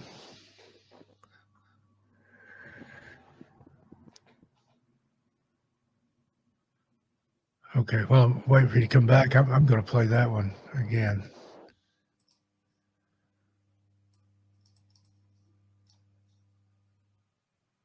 Heart big, like joy, happiness, happiness.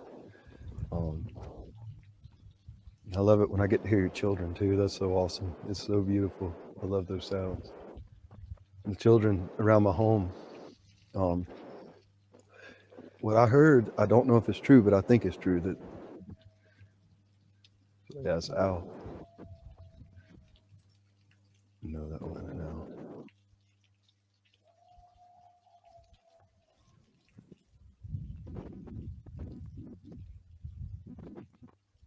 That's one of your people.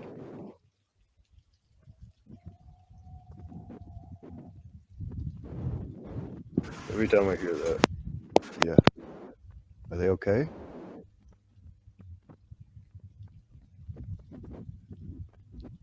They're okay.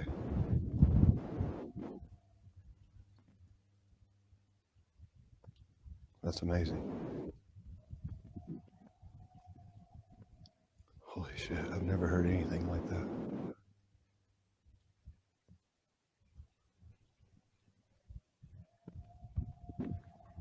Holy shit, dude.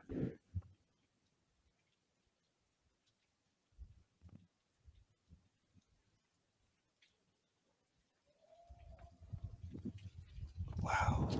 Yeah, that's amazing. I'm just listening with my ear. That's all. This ear doesn't work.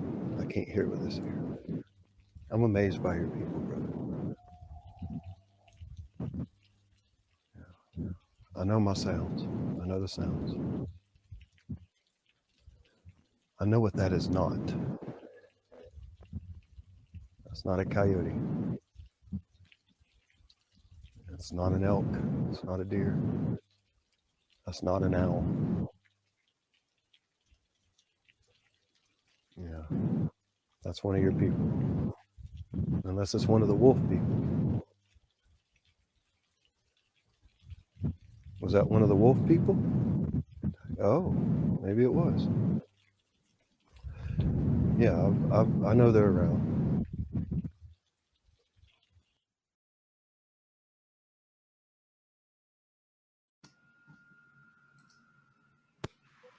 Okay, I went ahead and played it again there. Have we got you back on the line there, Brother Littlefoot?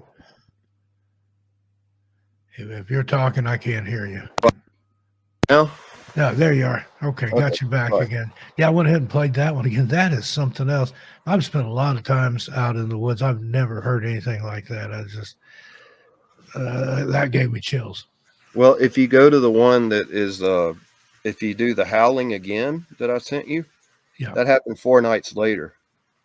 Okay, And I've only heard howls a few times, and so that was pretty odd. I got that one queued up here. Let me go ahead and play that one. That one starts right away. The howling again. Anyway. Right there. That's interesting. I'm getting chills.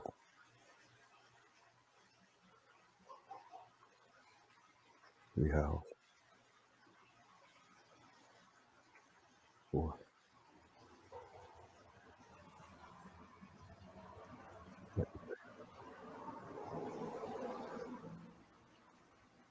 Okay, there's coyotes, but there's something else howling. That's like what I heard the other night, brother. That's what I was trying to tell you. Yeah.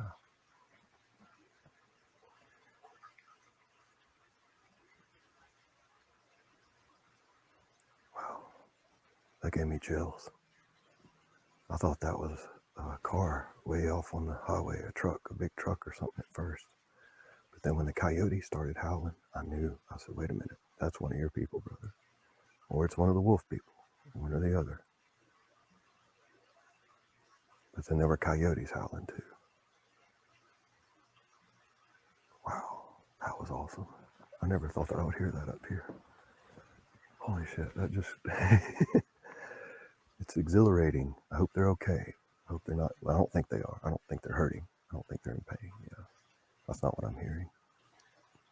But I hear the coyote. I heard the coyotes too, but that was different.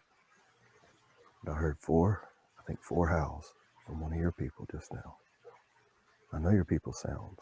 I studied the gorilla people, the orangutan people, and the chimpanzee people, and all their sounds, and the monkey people.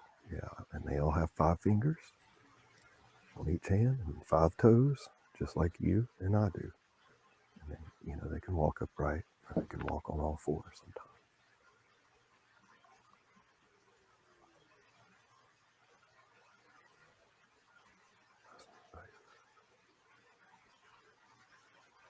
Might have been an owl in there too. I know when one creature in the forest starts calling out, the other ones start calling too. That was amazing. That was awesome. As long as they're okay and not hurting, that was awesome.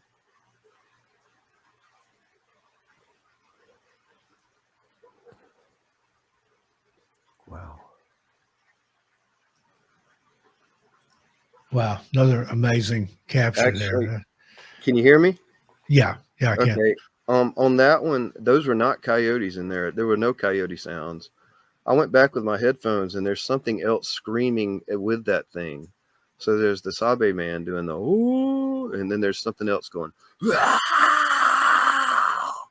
When you hear that, oh, man, that makes your hair stand up on end. Yeah, I got chills just listening to it. And I encourage anybody that wants to hear it a lot better than you're probably hearing it here, go check out the YouTube channel. It's Brother Littlefoot on YouTube.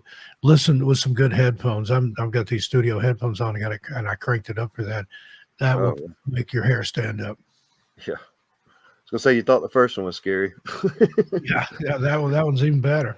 But I'm not scared when I hear these. I'm amazed. It's like seeing a shooting star or UFO. It's like, wow, I hope they're okay first. And if they're okay, then I can take pleasure in it. If they're not okay, then I'm praying for them. That's the way I feel about it. So.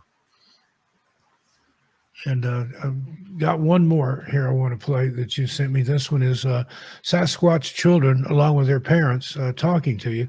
Whoops and vocals. Let's give it a listen to this one here.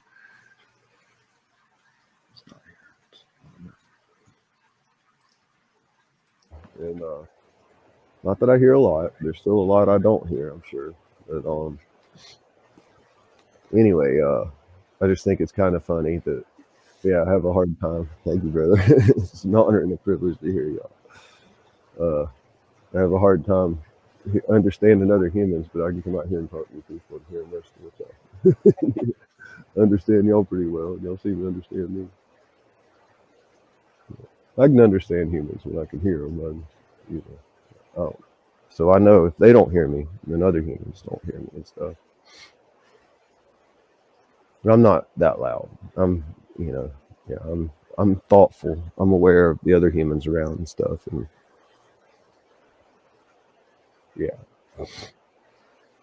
Like if other humans were here, I wouldn't be talking to your people. I'd talk to you in my heart and my mind, but not out loud, not with words like this. I prefer to talk to you this way because it's harder to talk in my heart or in my mind, because when I'm out here, I'm thinking about animals and other humans driving around, and yeah, so I have to stay focused on the natural world and what's going on around here. And I'm watching for star people. There is a light down there. Yeah, it's probably another car coming or something. But and then they were awesome. All the families are doing well, and had great visits. Sounds.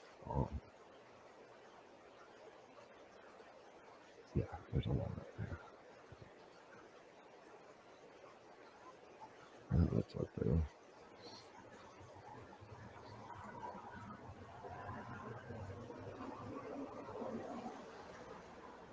First had to pee, but I'm glad they left right there. You make sure y'all knew they were leaving. I saw their car lights come on. That's all. Yeah, that's the way we have to do it. Just life. All around the home, they're not my cats, and they're scared of humans, but they're humans take care of them. Humans feed them and give food to them and stuff like that. But anyway, in my home there are portals for spirits that come and go, and I have this human technology about it. All those humans were coming around, wait for an airplane to fly over my human family and friends. So that's how much they like them, you know. But I said somebody's here. And so I turned my car off and I started talking to them. They started talking back to me. That's how I made friends with them. Yeah, they've been near my home, and he's okay. Like, okay, that's okay. And he knew I was sorry. Yeah, sorry means I apologize that I didn't mean to upset you like that. You know, I didn't mean to make you mad. You know, yeah, and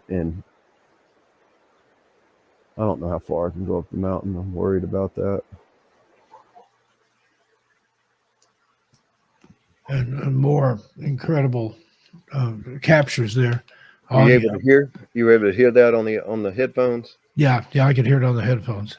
Yeah, the whoops and the little tap responses, and there was like a couple of whistles, and it sounds like whistles, but that's the sound their children make. Yeah, when they're around, and that's only after the family trusts you that they let the children come around you. But once they let the children around you, the children just talk to you like crazy. They just love to talk to people. They love it. As long as they're, the people are friendly and peaceful and make them feel comfortable, make the family feel comfortable. Yeah, I'm sure they're just as curious about you as you are them. They are. It really is a duality. We're mirroring one another. I learned that. They're learning about us as we're learning about them. And that's why they sometimes come around people's homes. They want to see how we are. They don't really want to hurt anything. They just want to see stories of them peeking in the window and stuff and scaring the daylights out of people. But I've never had that problem. They never did that to me. They're not. I've never had that problem in particular, but I would leave my windows and stuff open, so that they could just see into the house if they wanted to and see what I was doing, because I don't really have anything to hide. And if I'm in my bedroom, I just close the curtains and, change clothes or whatever I need to do. But, they're not ashamed of nakedness or anything, so it's not like I have to be worried about those things. I don't walk outside naked, but you know what I'm saying. Yeah. Well, they're not concerned about that. So fascinating stuff. And again, I'll have a link in the show notes for this episode to find your YouTube channel. And you've also got a book on Amazon. He's not Harry, he's our brother. I like that nod to the Hollies song from the 60s. Yes, you remembered. Yeah. Yes.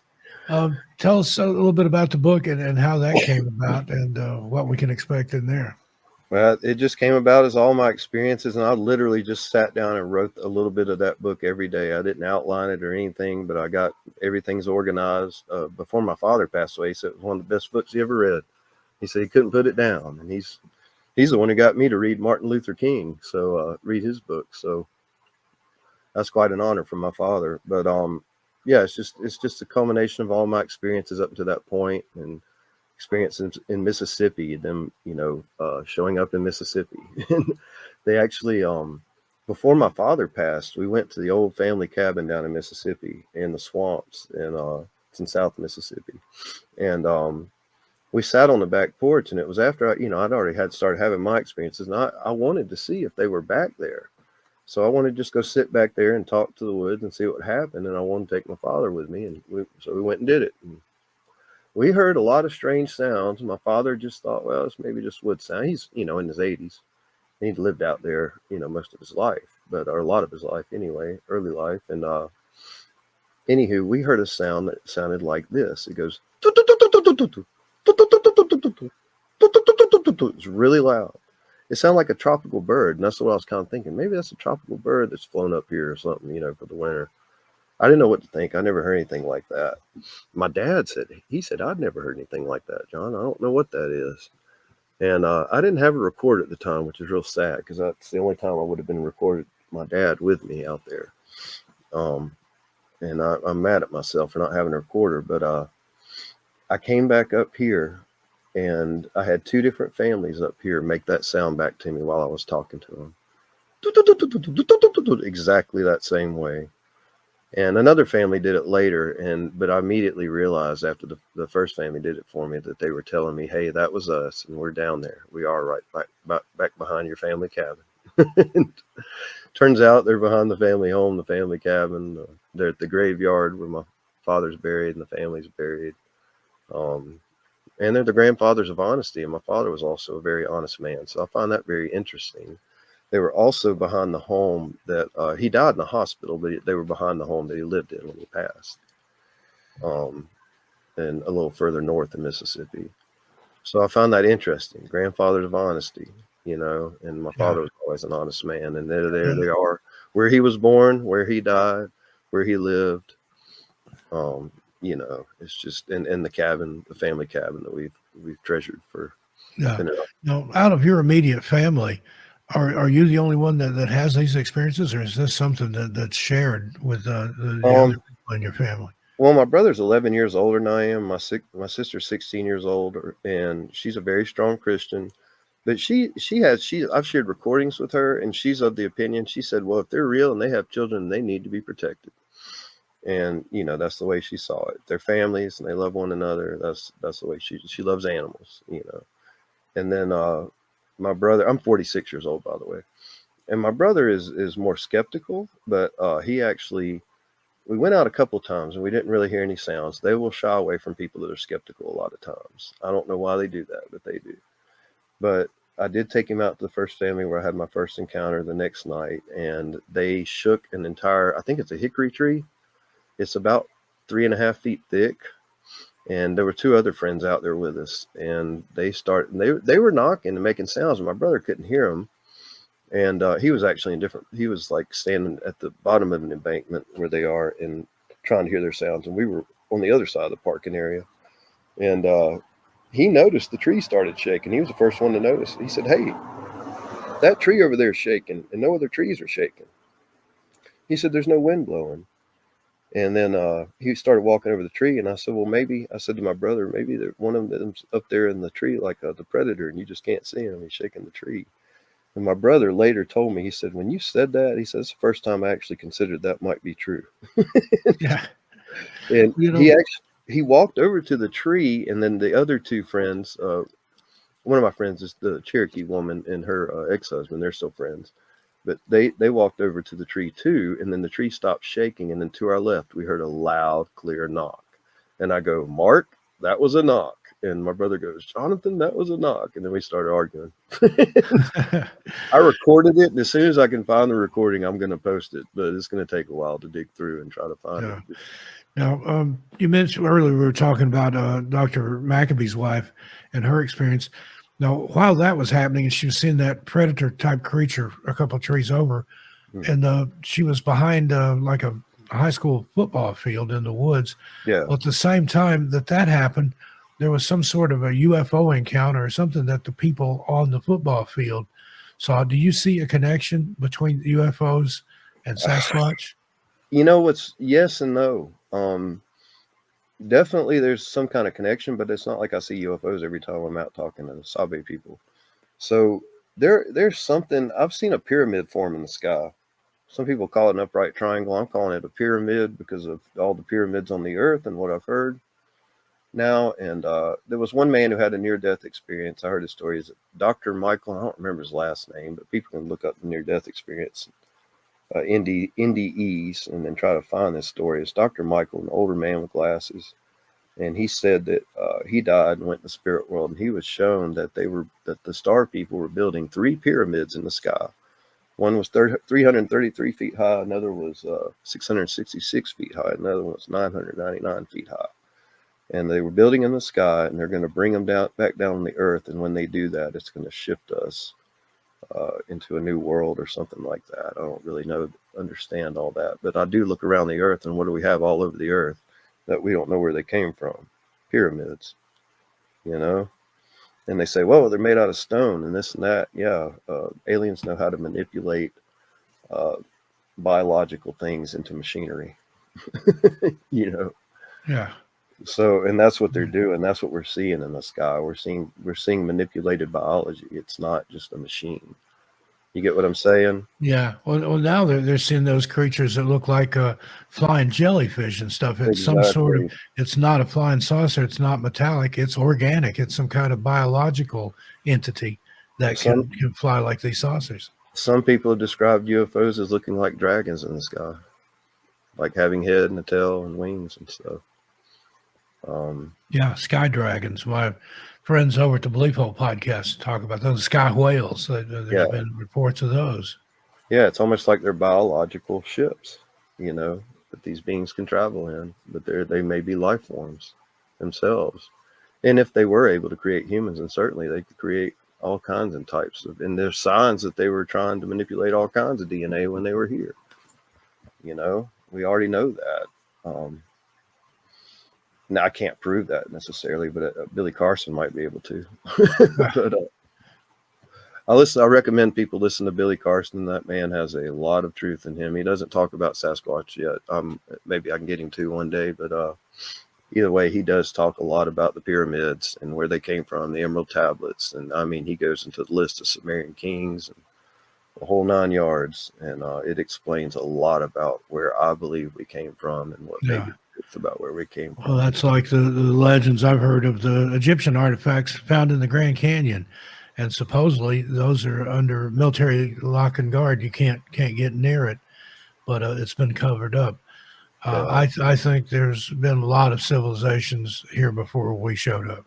Exactly. And I feel like all of them have stepped on the Sasquatch people. All of them have taken, you know, something from them. And if nothing else, they left a bunch of humans here that did the same thing, you know. And speaking of lights in the sky, since you're in Western North Carolina, have you ever been over to Brown Mountain? Mm-hmm. Yeah, I watched the UFO over there for an hour and a half with 8 other people I did not know. I drove over there by myself one night, and I stood at the main Brown Mountain overlook, and I looked out and watched. Looked like a red orb, looked like a cherry on the cigarette, you know, from a long distance, a big one. And it would go up and down the ridge of the mountain, and it would stop in certain areas, and then lights that were like red and yellow, like plasma type lights, would come up out of the ground constantly. People need to start learning that word plasma. That's the 4th state of matter, and it's a big part of why Sabe may be able to disappear. What was Bruce Maccabee and his wife seeing? They were probably seeing a plasma form of a being. You get what I'm saying? That makes sense, yeah. And I've been over there, Brown Mountain. I used to live up in extreme northeastern Tennessee in a little town called Mountain City, not too far from Boone, North Carolina.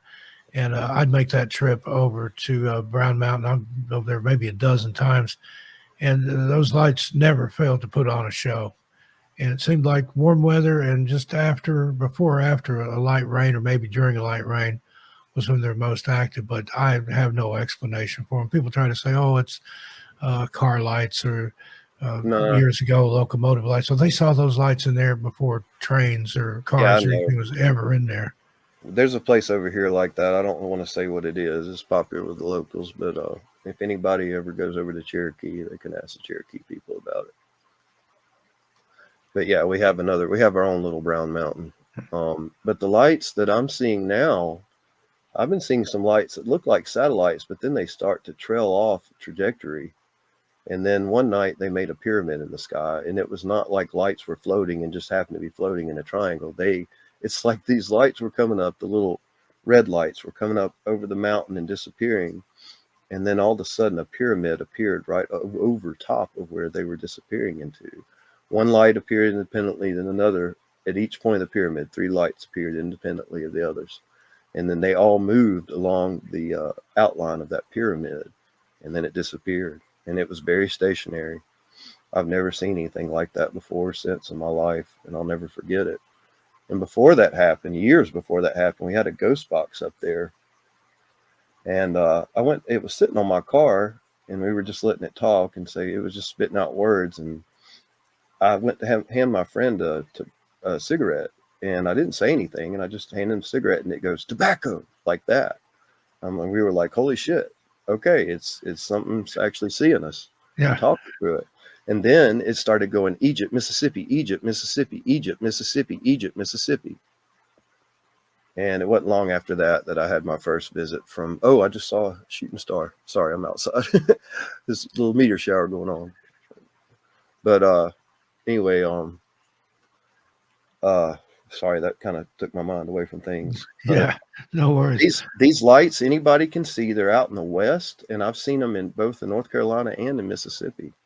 And that's what blew my mind. And now I haven't seen the pyramid form again, but I think it's the same lights. And I have a friend who's a spirit medium as well as me, and sometimes I'll call him and ask him questions just for confirmation. I don't pay him; he's just a friend.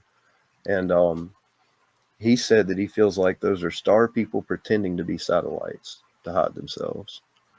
And what's crazy is the other night I saw those lights up on the mountain, and there was a fire somewhere on another mountain, and smoke was billowing down across the mountain looking towards Tennessee from North Carolina. And those lights were still appearing in the smoke. And I don't understand how satellites would appear in the smoke like that. They would have to be below the clouds or below the smoke to appear like that. That doesn't make any sense. And they're very bright red, and they get brighter. And we watched about 10 or 12 of them. I always watch them with Sabe people. Sometimes my human friends are with me too. And so I have witnesses. But anyway, the other night I was up there, and I saw those lights, and then one of them came up, and I looked right at it, and I didn't say it out loud, but in my heart, I go, who are you? What are you? Like that. And I don't know what happened, but the light disappeared. I literally felt like something looked back at me and said, oh shit, a human saw us. And that light disappeared, and we didn't see any more lights. Wow. We stayed out there for another 45 minutes. We didn't see any more lights. I'm like, what's going on here? And I haven't seen any lights since, actually, not those lights. But there's a lot of things going on in the sky. People need to get outside at night more. Yeah, indeed. And we used to do that a lot when I was a kid. There was a big UFO flap in '73. I was 10 years old. And we saw something like every night that summer. We go to my brother's house. He lived up in the highest hill in the area. We go up there and sit out in our lawn chairs, the whole family. We saw all kinds of weird stuff in the sky. Yeah. And now we're having more because we're about to go through that pole shift. So now we're having a lot more UFO activity.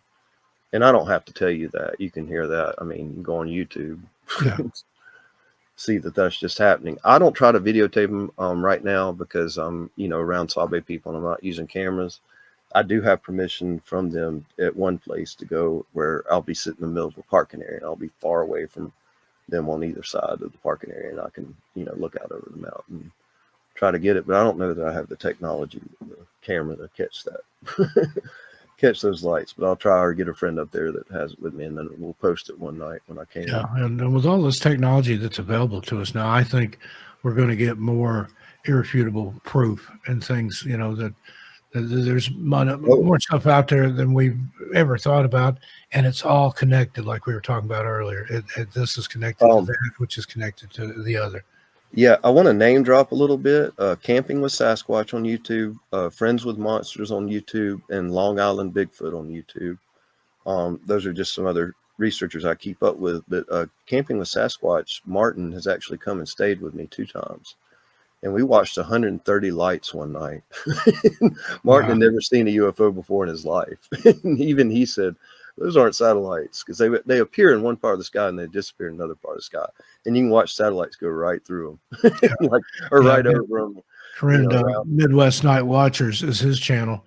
And they study these things. They've got apps, you know, that show the paths of the satellites and things, then the local air traffic and things. He's like, there's things in the sky that doesn't show up. It's not a satellite. It's not an aircraft. We don't know what it is, but here it is. I've seen, well, let me tell you what I saw when Martin was with me, and he can back me up on this, Camping with Sasquatch. We were up there one night and we were watching those lights, and all of a sudden we saw an airplane come from what would probably be Atlanta or South Carolina, coming from the south, and it flew all the way to where those lights were in the sky, and that airplane turned around and went back to where it came from. I mean, it flew all the way to the western sky from the where were we looking? We were looking west, so it was coming east. It was going northeast. And then it went to where those lights were, and it turned around. I've never seen an airplane turn around the sky and go right back to where it came from. And this was a full not a cargo plane, what do you call it? Just passenger plane, I guess. It looked like one anyway. One night I was up there at that place. This is not Brown Mountain. I saw a red orb, and I had a witness with me from Cherokee, another woman, and it just zigzagged over the top of the mountain. And I hollered at her, and she said, I'm sorry, I heard a knock down there, and she didn't see the light. And then I turned around for a second, and she hollered at me and said, Jonathan. I turned back around, and the light was going back over the mountain. What's really crazy is the next night I was up there by myself, and a big cargo military plane came flying through there at that valley, eye level with me on the mountain, and just flew right through that same area. And I've never seen that happen before or since. So that was very odd. It's like they knew something was going on up there. Somebody must have reported it or something. And so they were flying through to check it out. I'm like, that's crazy. And I have seen them fly in Delta formation, which may just be practicing.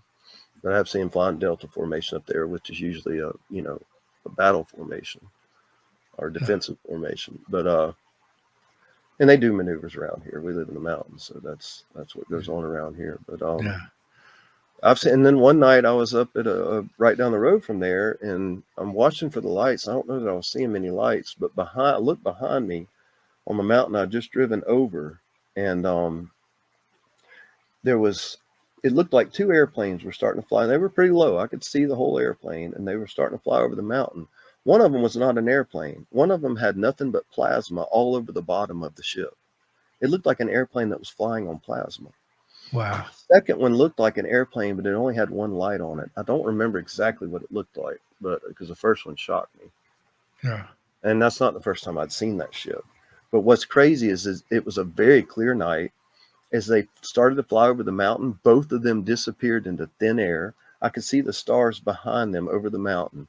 Then when they got past the top of the mountain, they reappeared on the other side. And I just, your mind just goes, what the fuck? Sorry, I pardon my language, but that's what your mind, you don't know. And I don't understand that. I don't think that was human.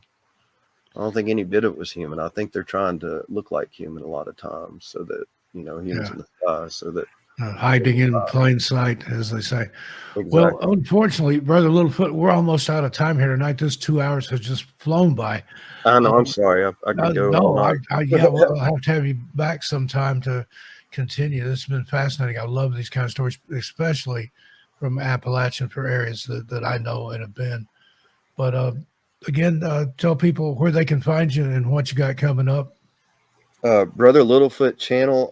There's 20 recordings on there, and there's several long recordings. It's just like with the children, those were edited for time, so that was just to let people hear a few responses and things. But I got full conversations on there that they can find where the Sabe people are constantly responding to me. It does help to have headphones to hear everything.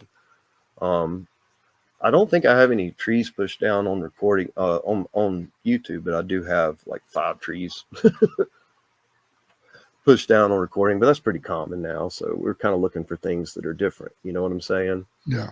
And like the children's sounds, that's beautiful. Every time I hear those, my heart just jumps with joy. Oh, I But can imagine.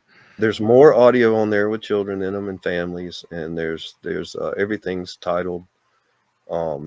And there's a lot of if people listen, if you go down in the descriptions of the videos, I timestamp everything.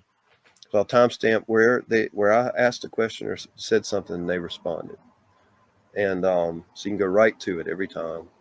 And then let's see. Also, there's a lot of EVPs in there. There's a lot of spirit voices and things talking back to me that I didn't hear when I was there.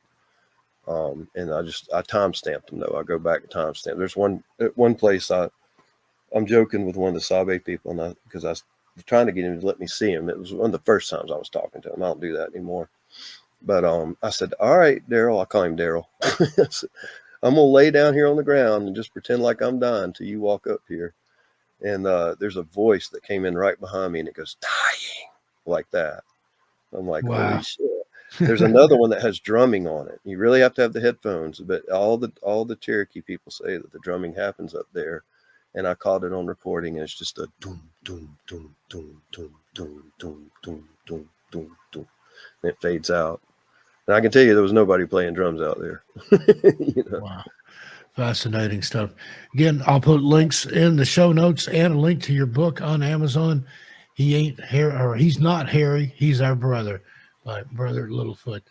Thanks again for joining us. Thank you for having me, Steve. Yeah, I really my appreciate pleasure. it. I'll have you back soon. I'm going to go ahead and get us on out of here. Okay, everybody, thanks for listening. This is Everything Out There on the Clyde Lewis Ground Zero Radio Network. I'm Steve Stockton. I'll see you a little further down the trail. Tell your animals I said hi. Good night, everybody.